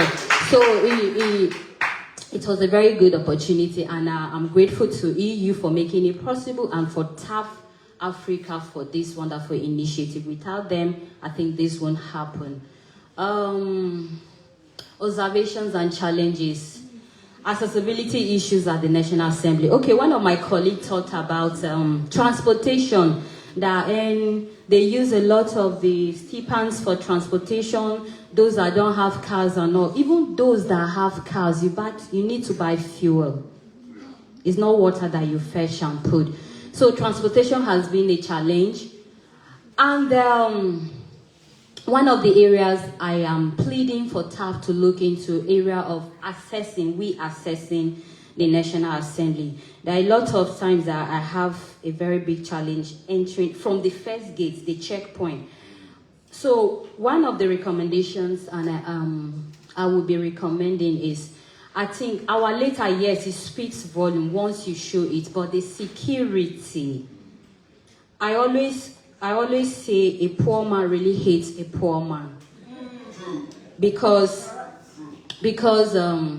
most of the securities, you and I can feel them, but because they see you as a commoner, they just want to exercise powers on you. Because this letter, our posting letter alone should speak volume. But these people want to exercise powers so that we should know that yes, they are here. So on several occasions, I have to somehow, will I say, undress myself to tell you that, see, I'm a person with disabilities, and you don't expect me to park here and start trekking there. I stand my grounds and they have to open that gate for me. So it's a very big challenge. I know that some of my colleagues, I remember on the 23rd, Eunice, they have to stop her boat. She has to trek from the gate up there, and so it's a very big challenge. You don't expect persons with disability to go through all of those challenges. The 3 months have been insightful and educative for me, and I think my colleagues too. I develop a deeper appreciation for legislative processes. Like being outside without knowing what is happening inside. You keep on imagining what is happening inside. And being there to avail me the opportunity to also see a lot of our representatives that just go back home when it's just time for campaigns. And after elections, these people run and you never see them again. So, recommend, improve accessible for persons with disabilities, inspire to pursue. Okay, so I have been a politician in my NCE days. I did politics. In fact, when that was in 2005, I was the first SUG General Secretary. That I contested for that election, though I lost, but history was made. So I have a passion for politics actually, and I think after this internship, I'll still do something about it. I'll go back and check my timetable and also bring out that politics in me, and I will take it up. I want to use this opportunity to appreciate EU. I think EU knows the assignment, and they did really well in terms of, my colleague was talking about stipends. You know, when you want somebody to do a job for you, you have to really, and especially for persons with disabilities, you have to really, really prepare for that person.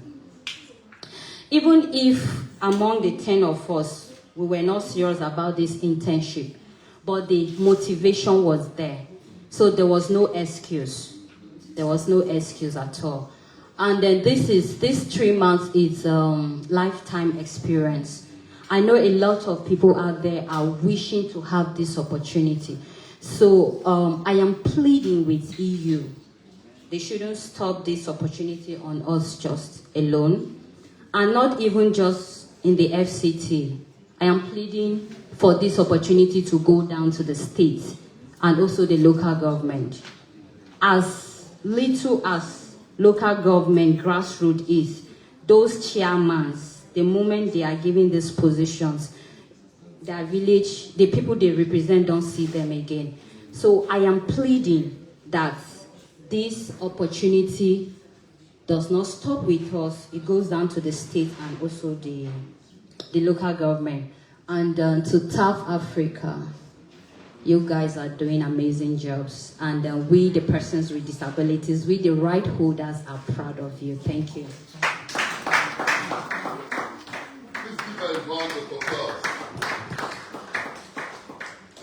Thank you very much.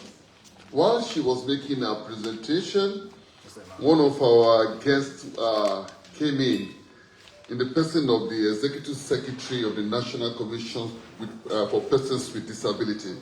Please join me in welcoming Chief Dr. Ayuba. Good one. Please, just a quick goodwill message, sir. You want to come to the front? Yes, please. Please, keep it rolling, keep it rolling. Yes. So, it's okay. Yes, yes. Let him stay here.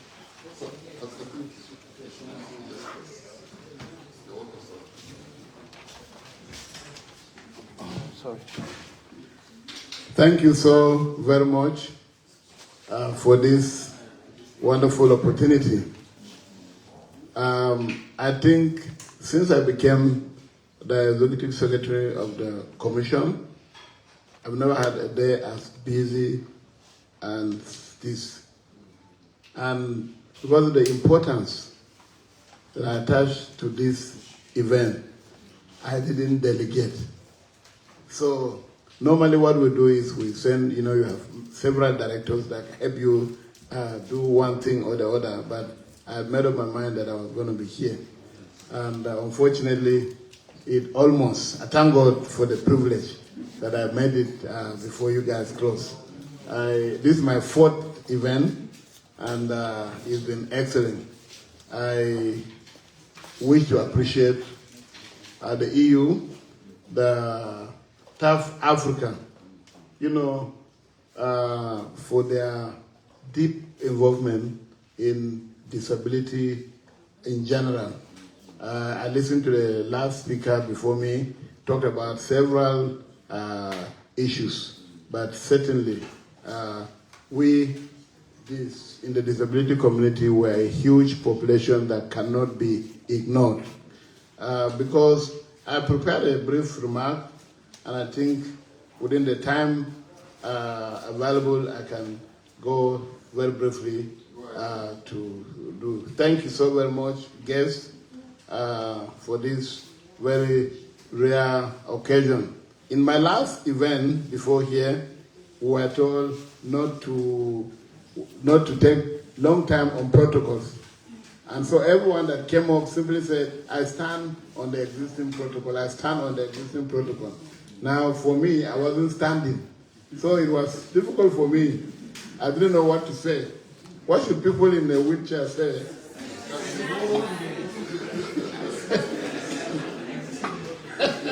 Anyway, it is with immense joy and heartfelt appreciation that I join you today at this important reflection meeting on the Legislative Internship Program for Persons with Disabilities, an occasion that marks not just the conclusion of a transformative internship program, but the dawn of a new era for inclusive governance in Nigeria. I wish to commend TAF Africa for its unwavering commitment to advancing the rights, visibility, and inclusion of persons with disabilities in democratic process in Nigeria. The implementation of this internship program with the general support of EU is a powerful demonstration of what is possible when inclusion is not merely a policy statement but an actionable priority. Also, it is not just a developmental milestone. It is a statement that inclusion is no longer an aspiration, but a lived reality, a life reality we must continue to nurture. The Legislative Internship Program has provided a rare and valuable platform for young persons with disabilities to gain hands-on experience in the legislative process, deepen their understanding of governance, and contribute meaningfully to national development. The program has also amplified the voice of the disability community in policy-making space, helping to bridge the gap between policy intent and inclusive legislative action. As we reflect today on the outcomes, lessons, and experiences of this impactful initiative, I encourage all stakeholders to sustain this momentum.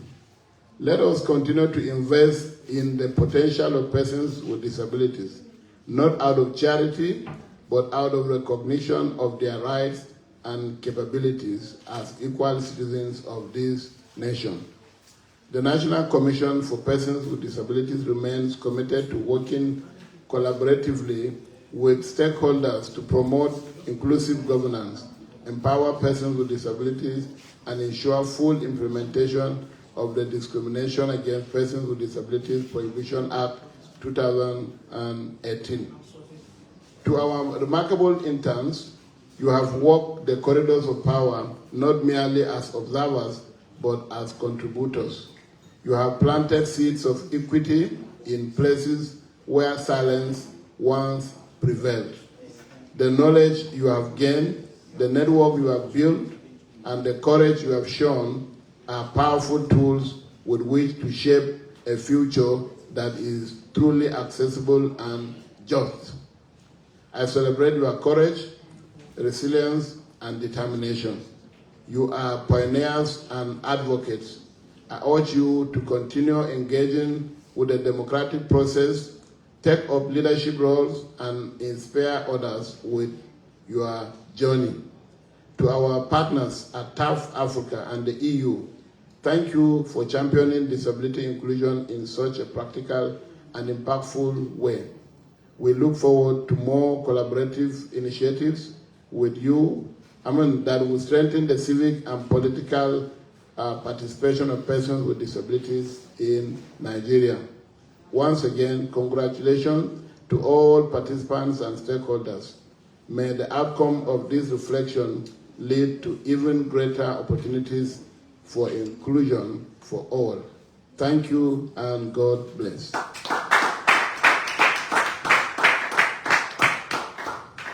Thank you very much, sir. We also appreciate you making out time to join us here today. As your let me just give you a brief run through. The internship program, of course, as you know, was from support from the European Union government to Nigeria.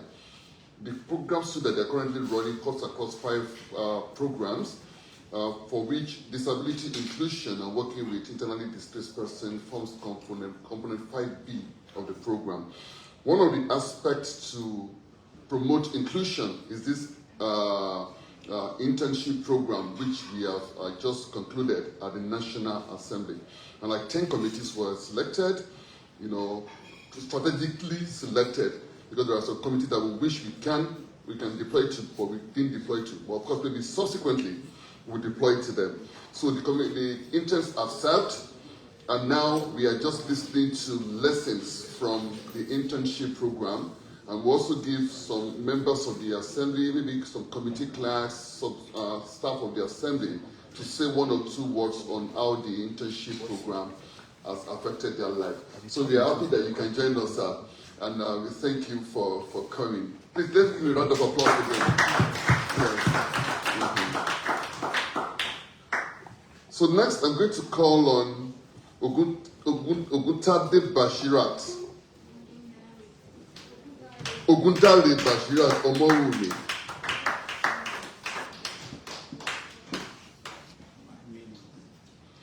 $5 minutes. My PA is telling me 5 minutes.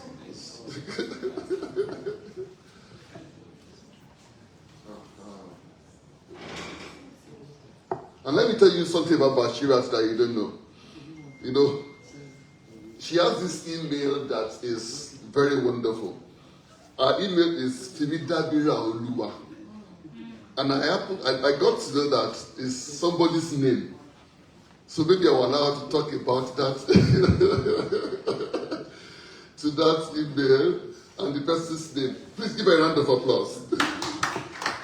Thank you, sir. Good morning, TAF Africa. Good morning, European Union. Good morning, my Oga at the top, as usual, from my committee, Mr. Ezekiel. Good morning, my intern colleague, and other protocol duly observed. My name is Ogundare Omowunmi. Thank you, sir. Today happened to be the day I had this accident, August 1st. Initially, I wanted to cancel this occasion to stay at home, but my girls gave me this energy. They gave me this strength that, Mommy, you can do it. Mommy, you can go and do it.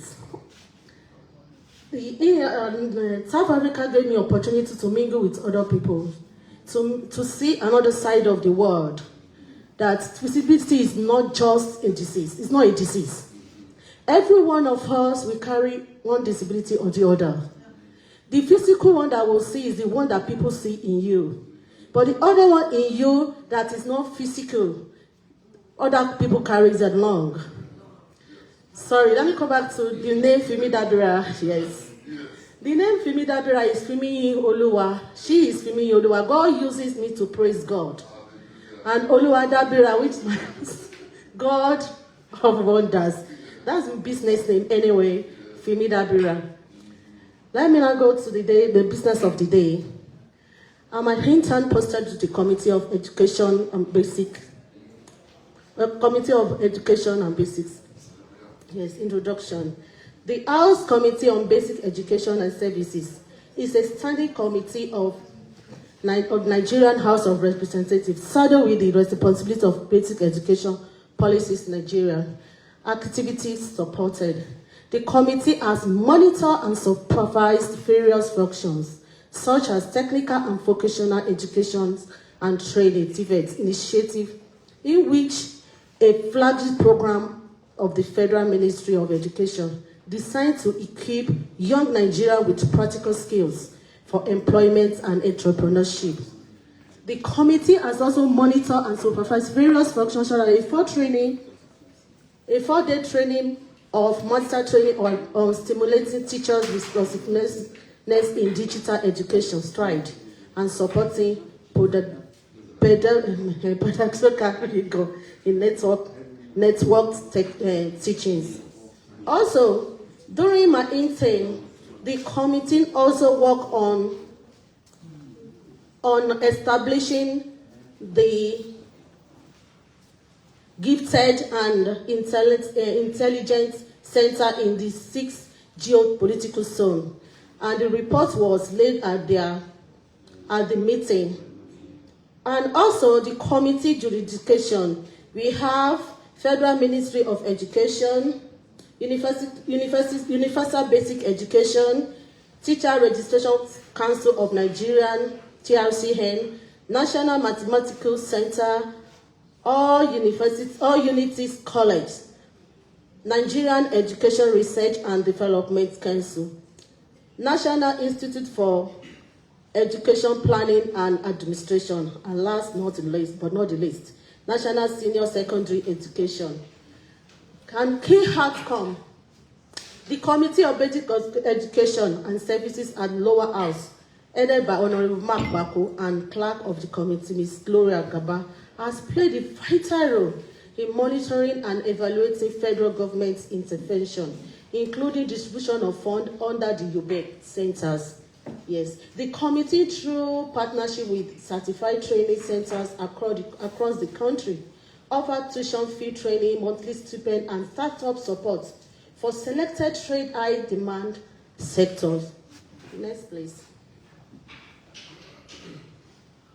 Observation and challenge. Hey, this challenge, let me first talk about it. My first experience I had in the house was The first day we are to assume duty at National Assembly, I was posted to the Basic Education and Services, in which I was supposed to wait for my boss to come.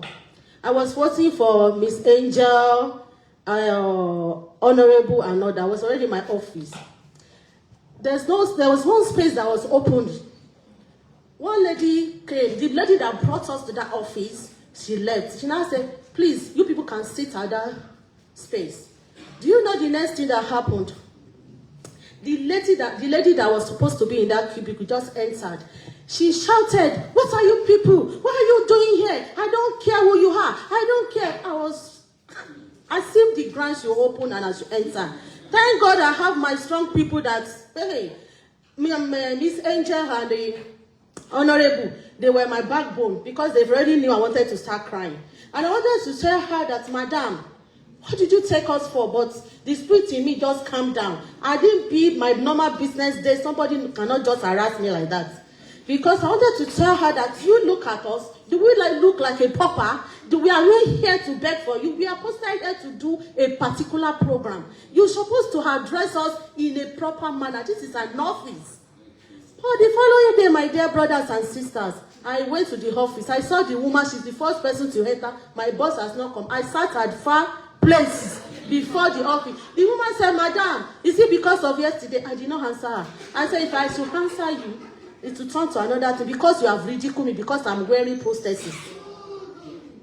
My second challenge was this. Like Aver and others have said, the issue of transportation is very, very hard, difficult. There was a day I was going to the office. I had to stop this bus with that they gave the chairman of committee, Honorable Chairman Committee on People with Disabilities. I saw the bus. I said, see, I have to raise my leg up. Immediately, the guy went and said, he's our member. But the third time was, I saw somebody that took me inside. I was with my glasses. Somebody was behind me. Honey, pressing her. In the process of me coming down, my glasses fell down. Imagine I got the glasses 45,000 naira last week, Wednesday. In the process of me dragging my leg, carrying my prosthetic leg down, the lady was coming, pressing phone. The first person that passed overlapped on my glasses. This lady was just looking like this and stepped on my glasses. The thing I started doing, the next thing that came up in, I just lie on the floor, started crying, 45,000, you are wicked. You are wicked. She said, you know what she said when she came down? She just looked at me like this. I said, excuse me, what are you looking at? Excuse me. She now said, hey, let me give you my own glasses. I said, are we using the same reading? See, come here. I will even give you that 45,000 naira. You don't have manner of approaching. Are you a staff of this National Assembly? She said, Madam. I said, I will report you to our member, to our committee chairman. Later, she now begged me. I said, next time, you don't treat people with disability without respect. You too, you carry disability that is not being known to others. My own is physical to you. Please. And Salvation, I want to let us know that, please, don't give up upon yourself. If you have disability, it is not the end of the world. Please. It is not the end of the world. Wherever you find yourself, make sure that you impart knowledge in anywhere you find yourself. Carry yourself along and let people know that you are in that committee. Don't just sit down and impart positively, not negatively. Thank you. God bless you.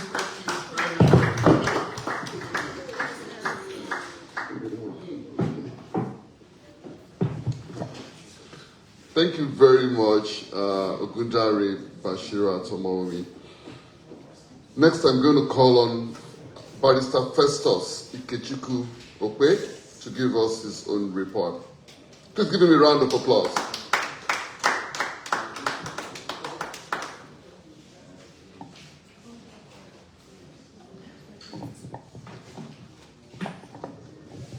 Thank you, Mr. Chilanko. I hope it's still morning, right? Okay, it's afternoon. Good afternoon, everyone. And I would like to thank TAF Africa and the European Union for the... 5 minutes. All right, okay. for the opportunity to be a part of this internship.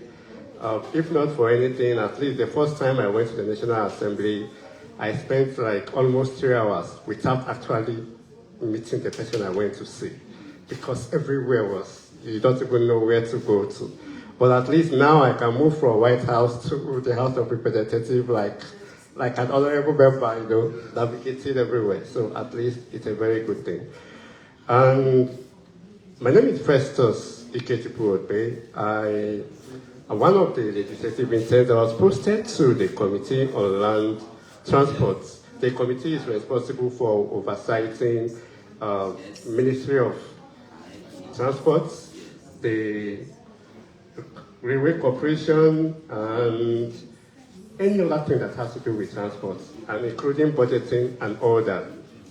So, the first thing we would have to know that my understanding of my role at the National Assembly is that I'm not just there to assist in clerical works, and of course it is good for them to understand that disability is not a barrier to work.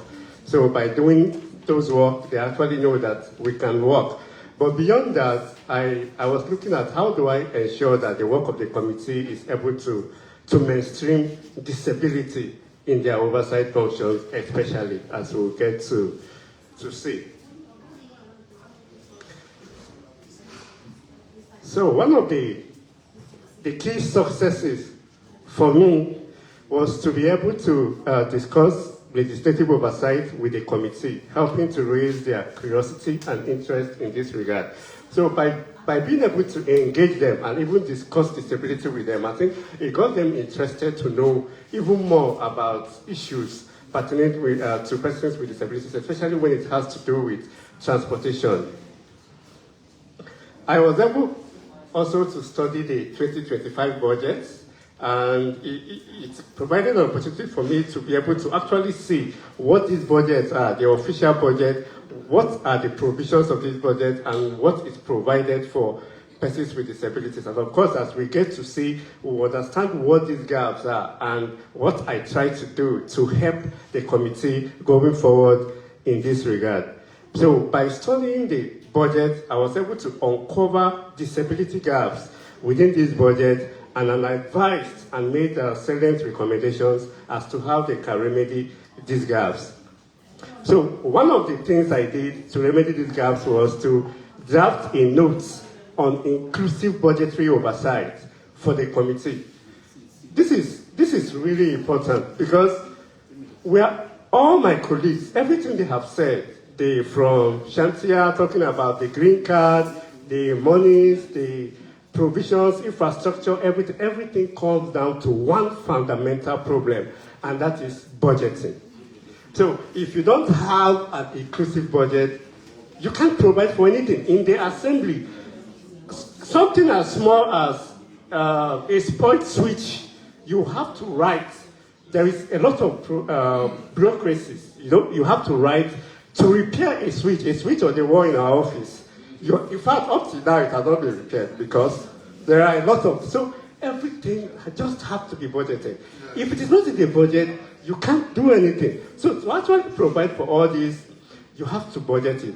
So what I did was to draft a guideline on disability inclusive budget oversight for the committee.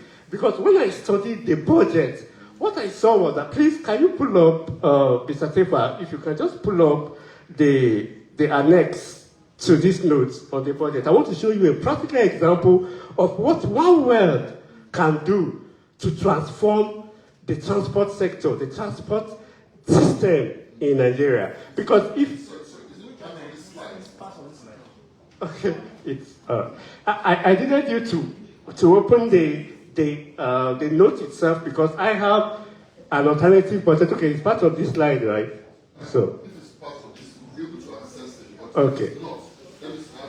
It's on your email, so please, it's part of where you open this from, so you can open it from there. Okay, all right, thank you. So, it's very important. Let me give you a practical example. If you look at the budget, let's say provision of CNG buses. That's what the budget line will say. Provision of CNG buses. So it means that if the Committee on Land Transport goes for oversight functions to the Committee on Ministry of Transport, the question they will ask is simply, did you provide the 15 CNG buses? Yes or no? Yes, and that is it, right? Nobody cares to know, are the CNG buses actually accessible to persons with disabilities? It doesn't matter, because they do not actually, at that time, their mind is not adverted to asking that question. So the only way they can ask the right questions for disability inclusion is to ensure that in the budget line, a simple word as accessible or inclusive, provision of accessible CNG buses changes the whole dynamics. So it changes the whole dynamics. So what I did was I drafted an alternative 2025 budget for the Ministry of Transport and all parastatals. So I used their provisions, and then I will be making alternative budget line items. How should this read? To ensure that you ask the right questions to be able to actually do disability inclusive budget oversight. And then I made all that. So it's a very important document for them to use to ensure that they are asking the right questions, to ensure we actually have accessible transport system in Nigeria. So I was also, because the reason for this is also because of the knowledge gap, so there was a need to actually train the committee and to build their capacity. When we say disability inclusive budget oversight, what does that mean? How do we ensure this? Because it starts from them. They are one of the budget stakeholders. The ministries are also the budget stakeholders. And we have this budget usually comes through them before it's actually passed.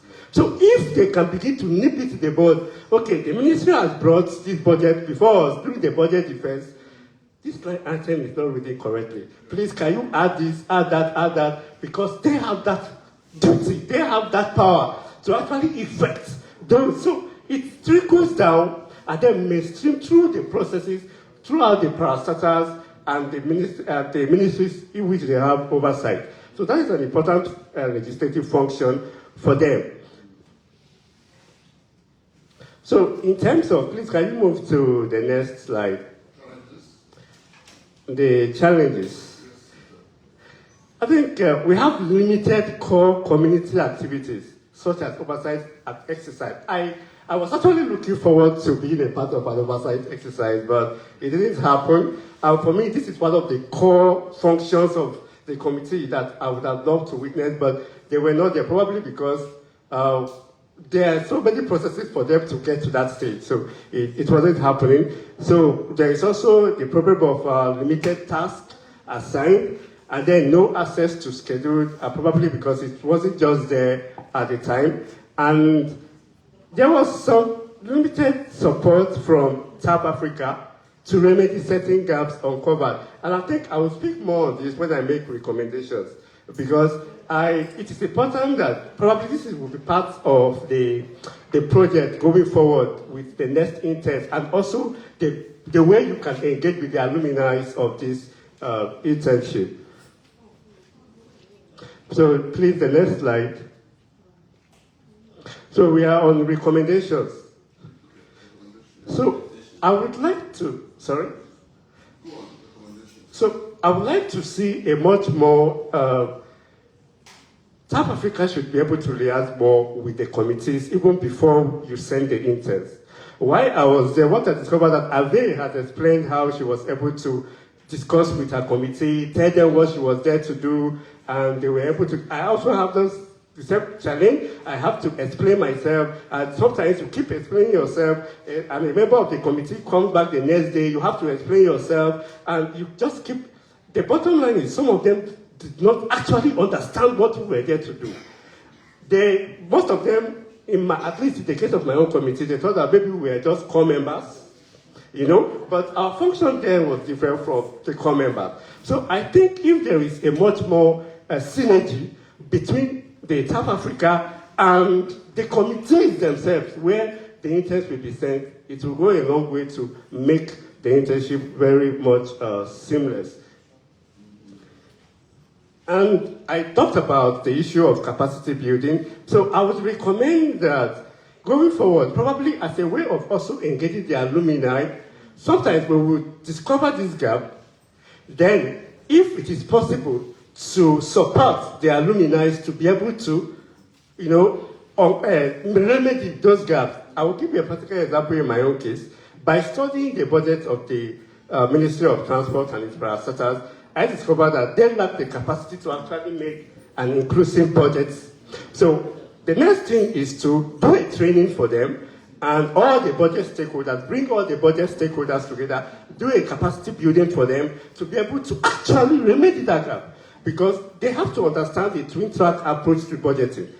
Shamsiyyah mentioned it, even though they are not disability committee, but disability costs across everywhere. So the National Assembly cannot only provide for the disability only in the disability committee. It cannot work like that.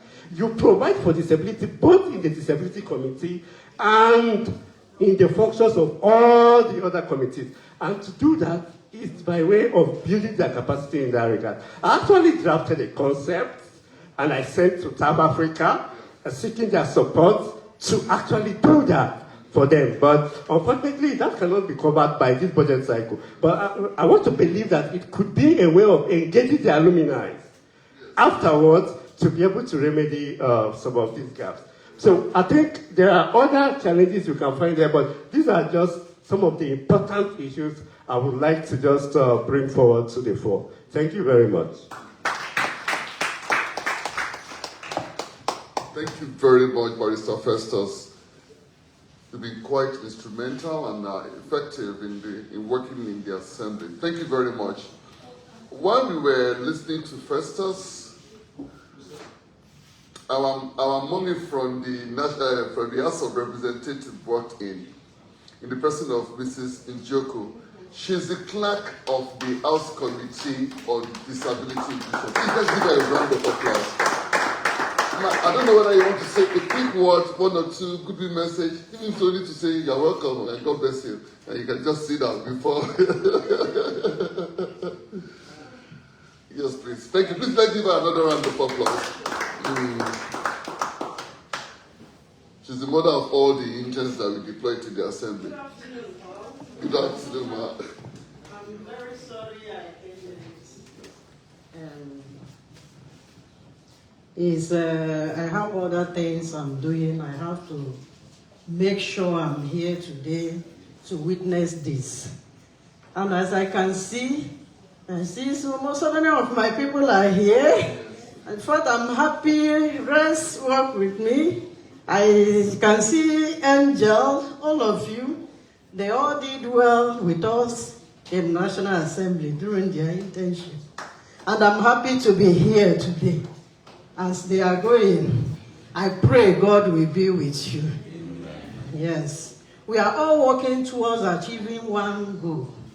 And we are going to achieve it by the grace of God. The committee, they are working hard. My chairman is supposed to be here today, but unfortunately, they are on recess. And he has gone, he traveled yesterday to somewhere. So by the grace of God, I pray this collaboration with the committee will continue. Because even when my brother came to me concerning this internship, I advised him that we are going to go to House of Reps, department, the management, to make sure that they are being posted to various committees. It will not be only under Disability Committee, because they need to have experience on how National Assembly functions and where they can come in, So we went and met the management there before they gave approval. And by the grace of God, today we are here. They have finished their internship, and we are happy to be here. So I want to thank you all, and say thank you very much. Thank you very much, man. We appreciate you. Yes, sir.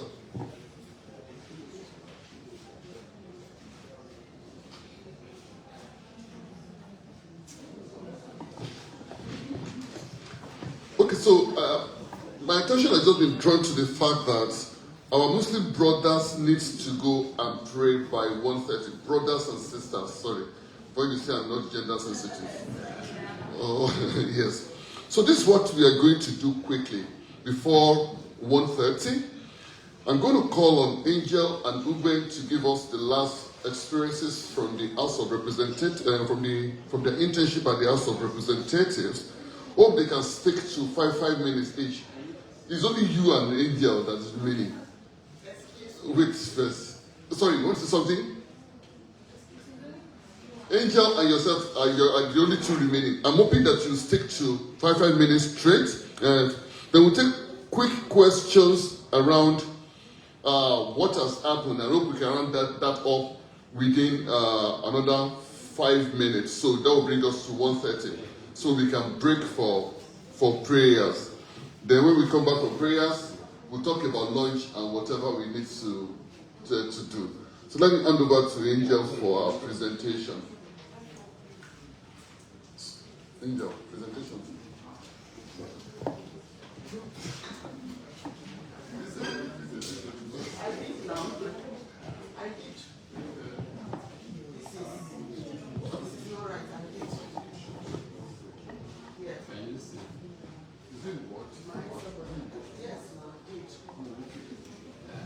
This is not fair. You didn't see my slide?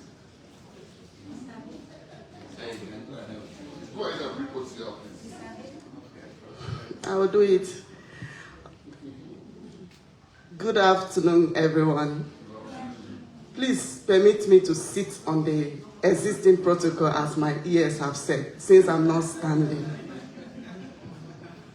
I am glad to be among the internship. I want to use this opportunity to appreciate the TAF Africa, the EU, for this opportunity, because I've been longing to get such opportunity to learn more from the legislative, but it happens. Thank you so very much. On the 6th May 2025, I began my internship with the House Committee on Healthcare Services at the National Assembly. I was warmly welcomed by the clerk and introduced to the committee's work. I even got to observe plenary sessions from the gallery, which gave me a first-hand look at how laws are being made, especially for those in the committee where I was posted to, Committee of Healthcare Services. This committee is a crucial one for persons with disability, anything that concerns health,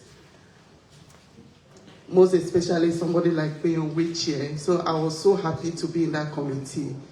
On the month of June, the National Assembly went on an extended recess, but it didn't let me stop going to National Assembly. I show up every scheduled day, even though there were no formal activities. This was my way of proving that persons with disability are resilient and committed by making a difference. Then, in July, I had the chance to attend a crucial hearing on the challenges facing Nigerian healthcare services, particularly the National Health Insurance and Health Maintenance Organization. I took detailed notes on issues like low coverage. Only 5% of Nigerians are issues, and the struggle within funding and service delivering is low. I also networked with committee members and staff, which was an incredible learning for me, because I learned and I make friends and learn so many things from there. Then on the challenges, everyone is talking about accessibility. If you see 1 or 2 persons are talking about one thing, that means something serious has to be done about it. Accessibility in National Assembly is not disability friendly. the National Assembly building and many healthcare facilities under NHIS do not have basic features like RAM, brace for our brothers with visually impaired. To navigate those spaces is not easy. Look at me from White House. Maybe I want to go to House of Representatives. I have to go around and look for a person that will roll me around. Or I want to go to the gallery for plenary session.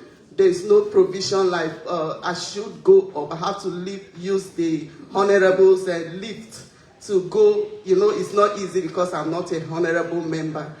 But I thank God it went well. Even though the healthcare directly, we know that the healthcare directly impacts persons with disability. So the issues of inclusivity in that committee should be a priority to everyone, because we need to have somebody in there. Yes, we have House Committee on Disability, National Assembly, but when they are making their policies and everything discussed about healthcare on persons with disability, I am sitting on wheelchair. I can tell you how it pains, where it's paining me right from the spine to the waist and legs and how I am feeling. So if a person with disability is in that committee, they would tell you more what is going on and how to include them in the policy and other decisions. So it's not there. They are lacking in that aspect. Another challenge was the extended recess in June for 3 weeks. I think there should be a room when they are going for research, for maybe online way of communication, so that people who are working under them or making a contribution should have access to. Then, talking about my recommendation. Is it up now? Yes, it's up.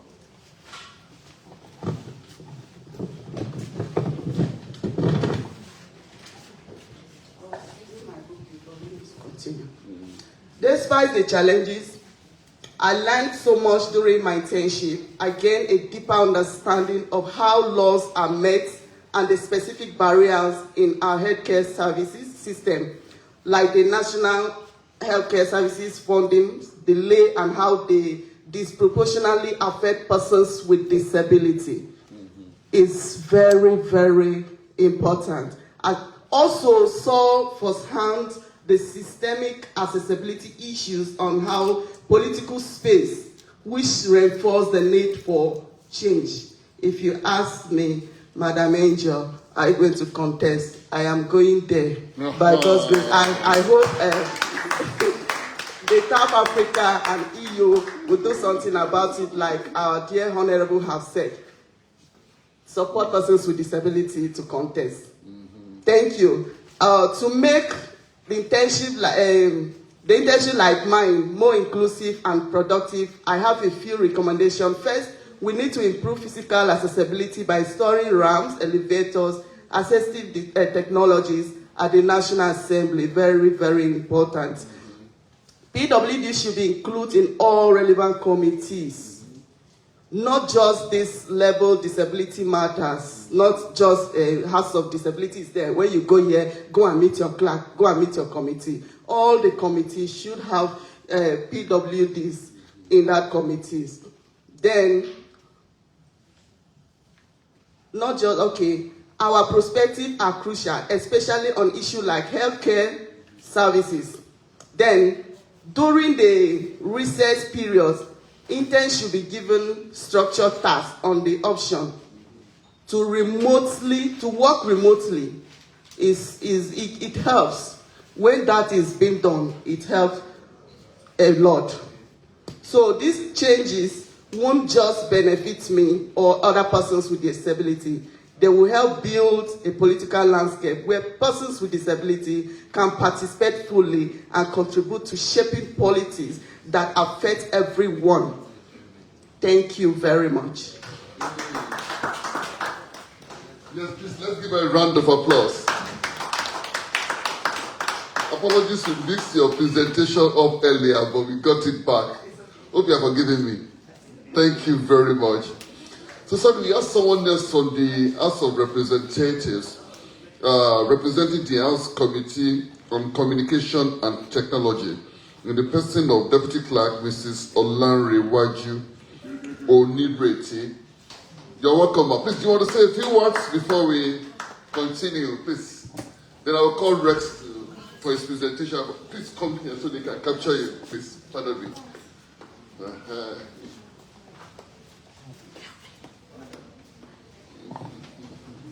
Thank you, sir. Well, before I say anything, good afternoon. Let me stand on the existing protocol. Before I say anything, on behalf of all the misbehaviors of the National Assembly staffs, the misbehavior generally, I am sorry. Please forgive us. You know, I would like, who said it? I think Ajia said it. A lot of people that think they are normal actually not normal. So please pardon them. A lot of people are going through a lot, and a lot is going through them. So they are actually mentally unstable. I'm just being frank with you. So when they misbehave to you like as if they don't have sense, it's actually because they are not stable. I am sorry. They might not be physically impaired, but they are mentally impaired. So I am sorry, please, because when I hear the things that people do to other people, I just wonder, that's so cruel. I'm sorry, please forgive us. And thank you so much for this opportunity, sir. Quickly, I came on behalf of Alhassan, you know. And you know, I was telling the young guy that was sitting down beside me, actually do not understand what the program was. The day he resumed, I'm in charge of the coppers, the interns, you know. So the day he came first, I wasn't around in the office. So when I came, my colleague just told me, this is our new, I said, who is this? I said, this is our new copper, this is our new IT. So I did not really understand what actually that was until about 2 days ago, when they told me that my boss said I should come and represent. I said, what's it all about? I would have been able to do more. You know, because I just look at him, I said, this guy that is like this, why should I just stress him coming to work every day? I just told him, just come maybe twice in a week. You know, and I would have encouraged him better to go to the plenary, to go for, come for committee meetings and things like that. But sir, please, you're doing a great job, really. You're doing a great job, and God will continue to help you. I think we need more sensitization on issues like this, because a lot of my colleagues actually are not informed on this program, about this program. So please, maybe when they come, or maybe when the first of all should, I don't know how they do the process, but at least let our management, top management officials understand this thing better so that they can explain it to the clerks and the rest of them. Thank you so much, sir. God bless you. Thank you for coming, man. You know, that's one of the key takeaways that I also have here today. There is this for us to familiarize the committee clerks and leadership of the assembly prior to deploying any intern to the assembly. So we're going to, for the next phase, we will definitely have a meeting with them to brief them, to update them of what we are going to do before we deploy into the assembly. Thank you very much once again, Mrs. Olanrewaju Onireti. I'm going to call on the last but not the least, is the big masquerade of the interns, Barrister Rex Erameh. Please welcome me with a round of applause, please. 5 minutes. 5 minutes is it. Good afternoon, everyone. My name is Rex Erameh. I'm a legal practitioner by profession. I'm the current FCT chairman of Albinism Association of Nigeria. May I say a big gratitude. I'm very, very grateful to TAF Africa. I'm equally grateful to the EU for putting together this wonderful event that culminates at the end of that just ended. I want to equally recognize the very, very dear presence of our ES, the Executive Secretary of the Disability Commission. He's been doing a wonderful job since he came into office. I equally want to recognize my amiable Secretary of the Commission, the committee where I serve, Mrs. Happiness Njoku. She was very, very, or rather, let me still remain in the presence. She's been very, very wonderful to me from the very first time I set my foot into that office. Very, very receptive smile glued me to always want to be around the commission.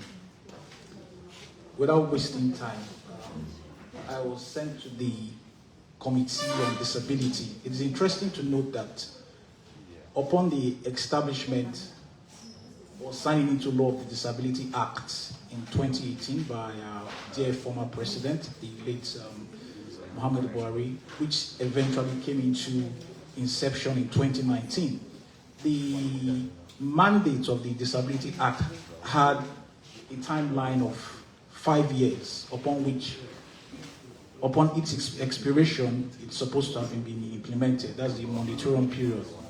Unfortunately, up until as I speak, a better part of that act has not been implemented.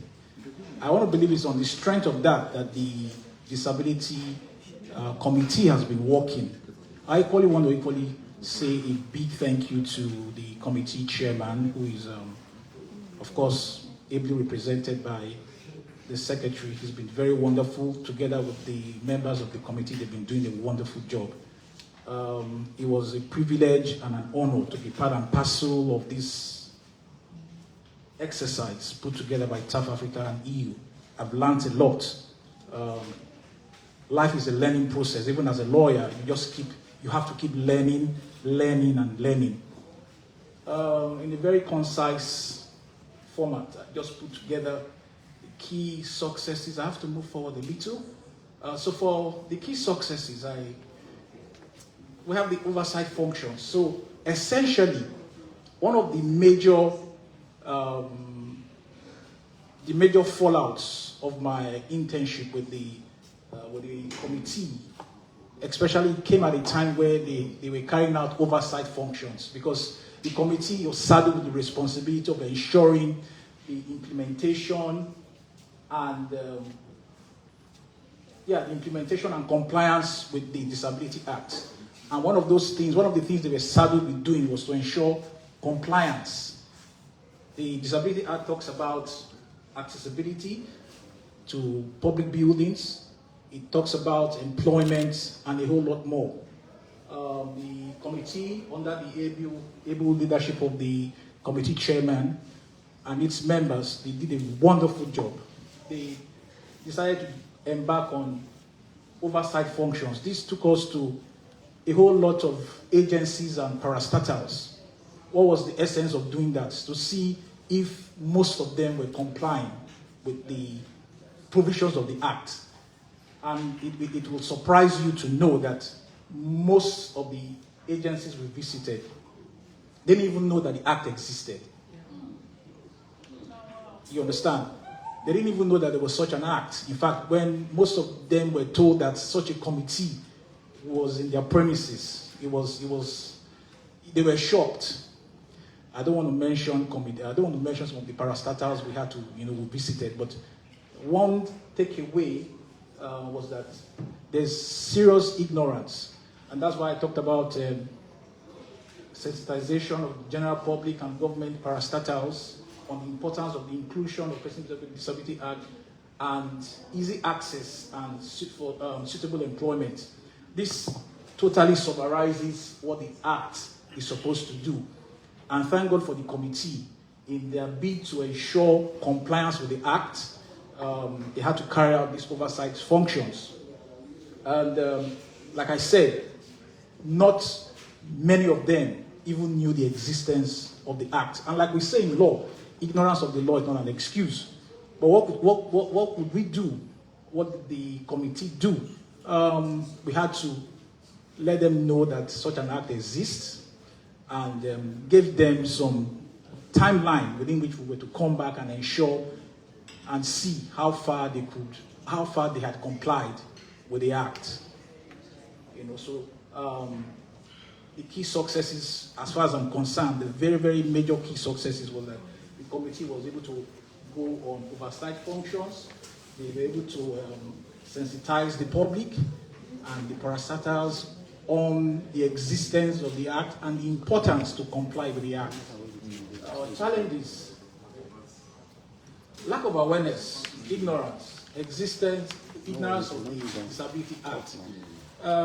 Availability of funds for most of the parastatals that actually knew about the existence of the Act. They complained about availability of funds to meet with the expectations and provisions as contained in the Disability Act. And it is important to know that most of these buildings are buildings that came, I mean, most of them are even as far older than mankind. You know, how can you comply with the provisions of the Act with respect to accessibility if you don't have funds to bring about some form of restructuring? And like we all know, most of these agencies are parastatals, they work on a very tight budget. So in trying to comply with the Act, the willingness is one thing. What about the capacity and the ability to do it? It's an entire different kettle of fish. So most of them complain about lack of funding and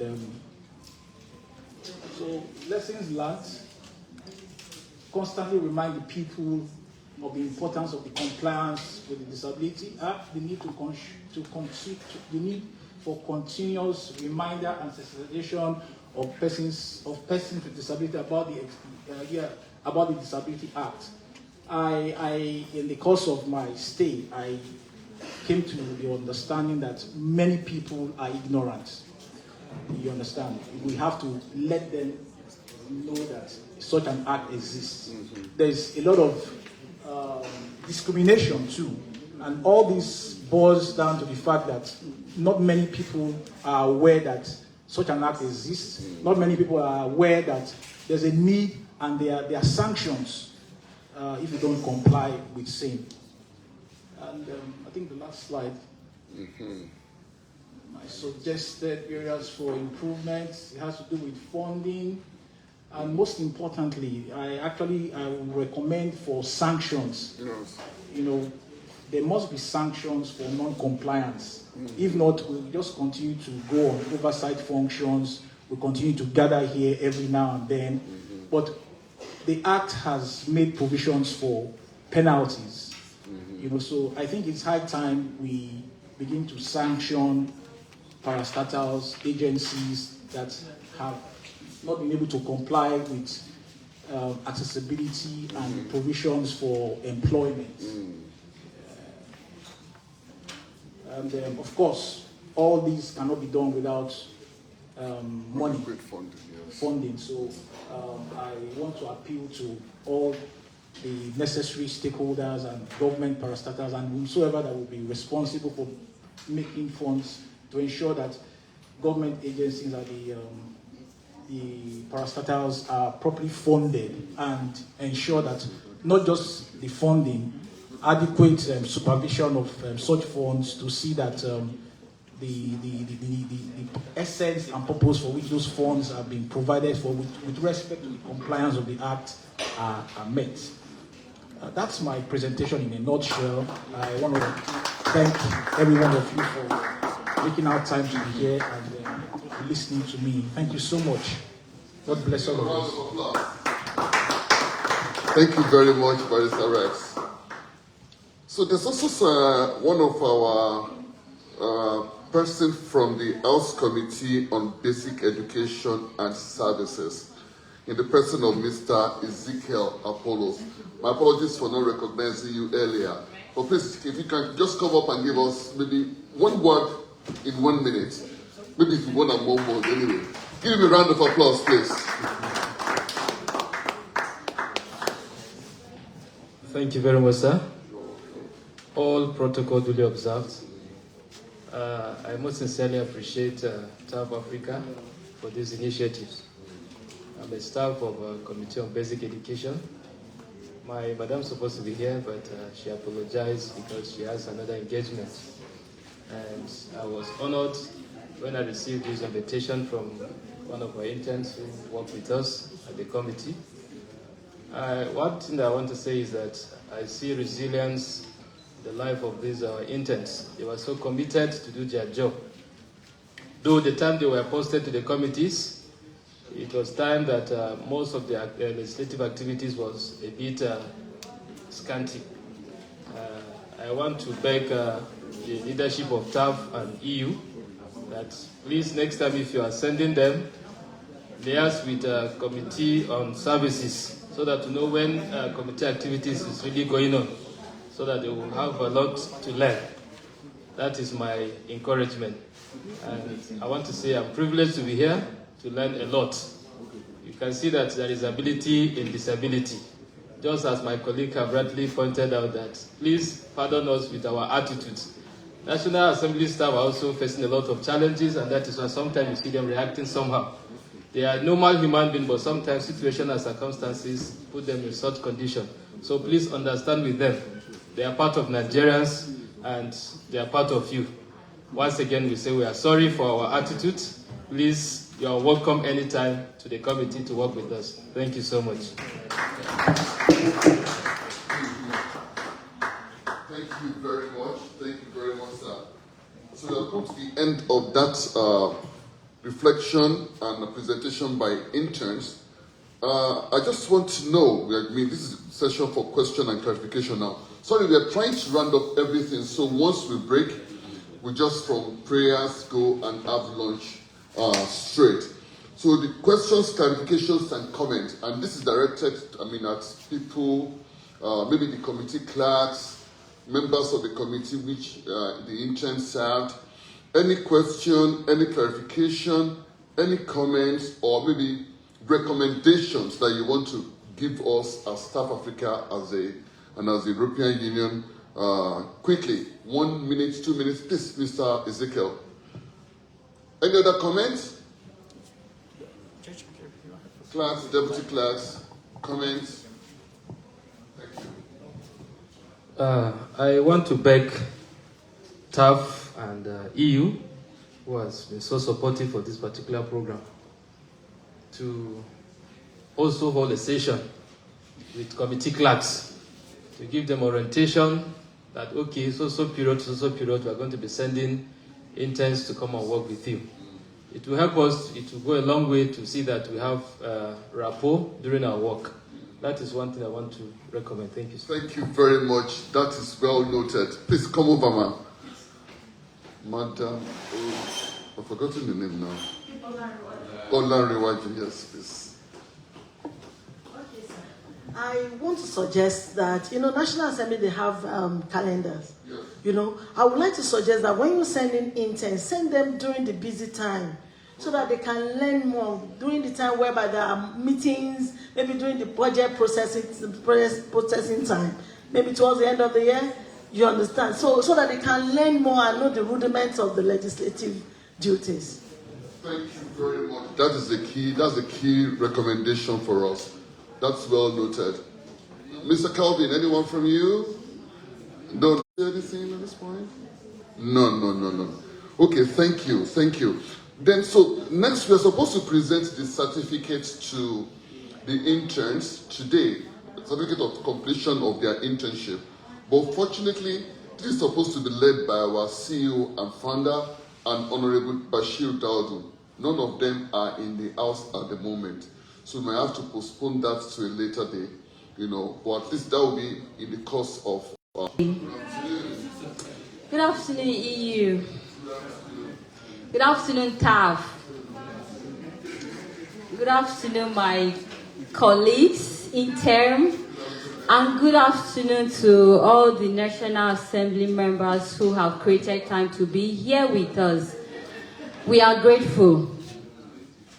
Okay, so I want to use this opportunity to appreciate EU for making it possible, for being so generous with their funds, because without them, this beautiful initiative would have been in a fight somewhere, looking for who to sponsor. And also appreciate TAF for the brains put together to come up with this initiative.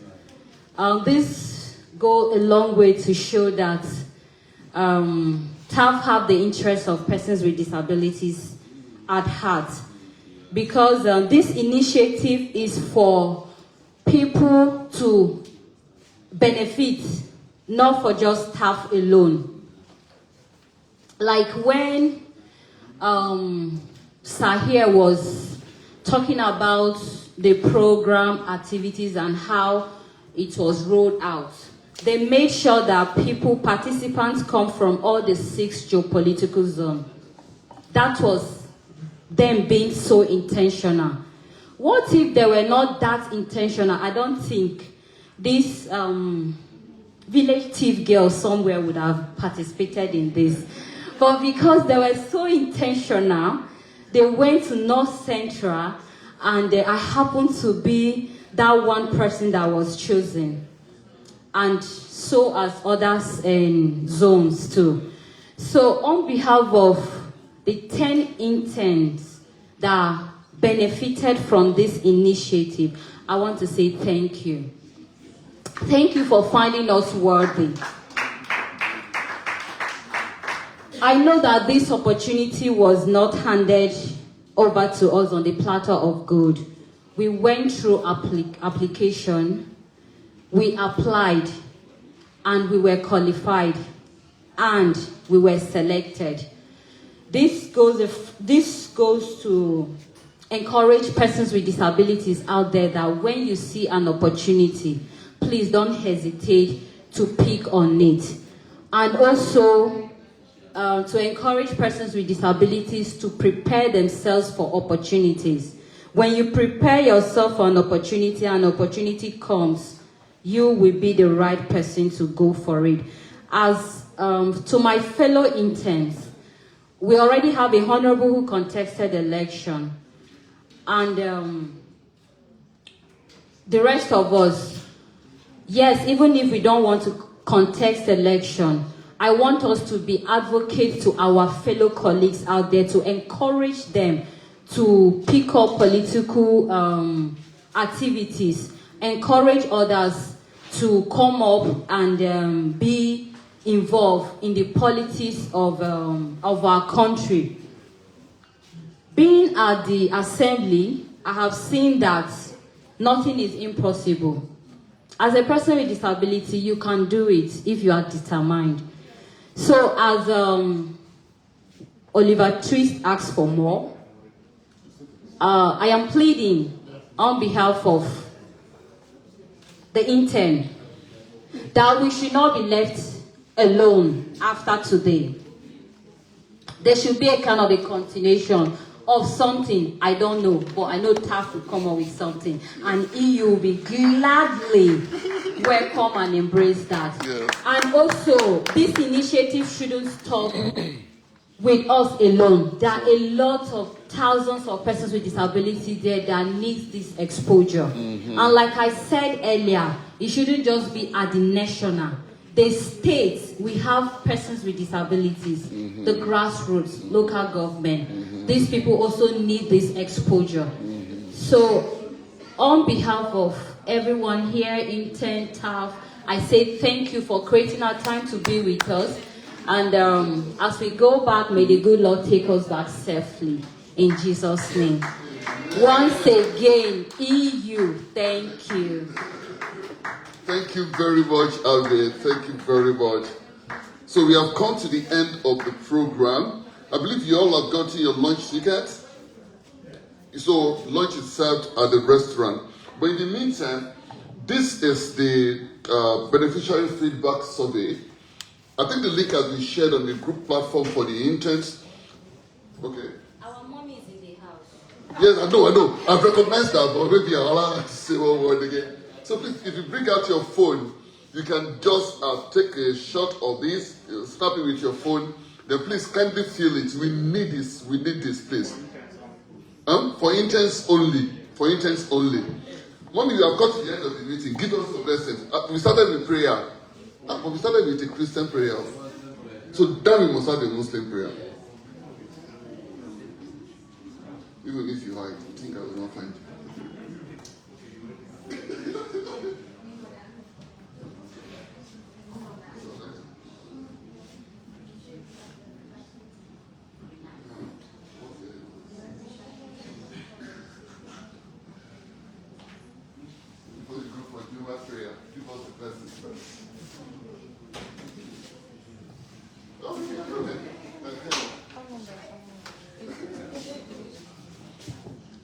رب اشرح لي صدري ويسر لي أمري واحلل عقدة من لساني بسم الله الرحمن الرحيم الحمد لله رب العالمين الرحمن الرحيم مالك يوم الدين إياك نعبد وإياك نستعين اهدنا الصراط المستقيم صراط الذين أنعمت عليهم غير المغضوب عليهم ولا الضالين آمين سبحان ربك رب العزة عما يصفون وسلام على المرسلين والحمد لله. Amen. Thank you very much. Thank you very much. I wish you safe journey back to your destination.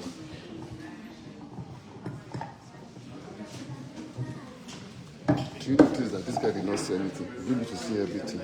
You did see, that's even they remove half of the salary and give me and they're not really on. Oh! Sorry, group picture, please. Where are we taking it? Yes, group picture.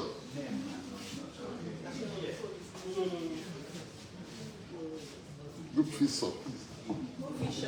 Group picture. We that we don't go to school. Group picture. You know to stop this live streaming. Who will beat you? Is it Chibike? Is it Chibike that beat you? I can hide my own. Is it Jake? No, actually, Mr. Jake sent me a message to them to Why now? I need to call for this one. even if you don't want to get no distance, for me, I don't really want to fight. I don't know. Wait, you give Joy. You give Joy.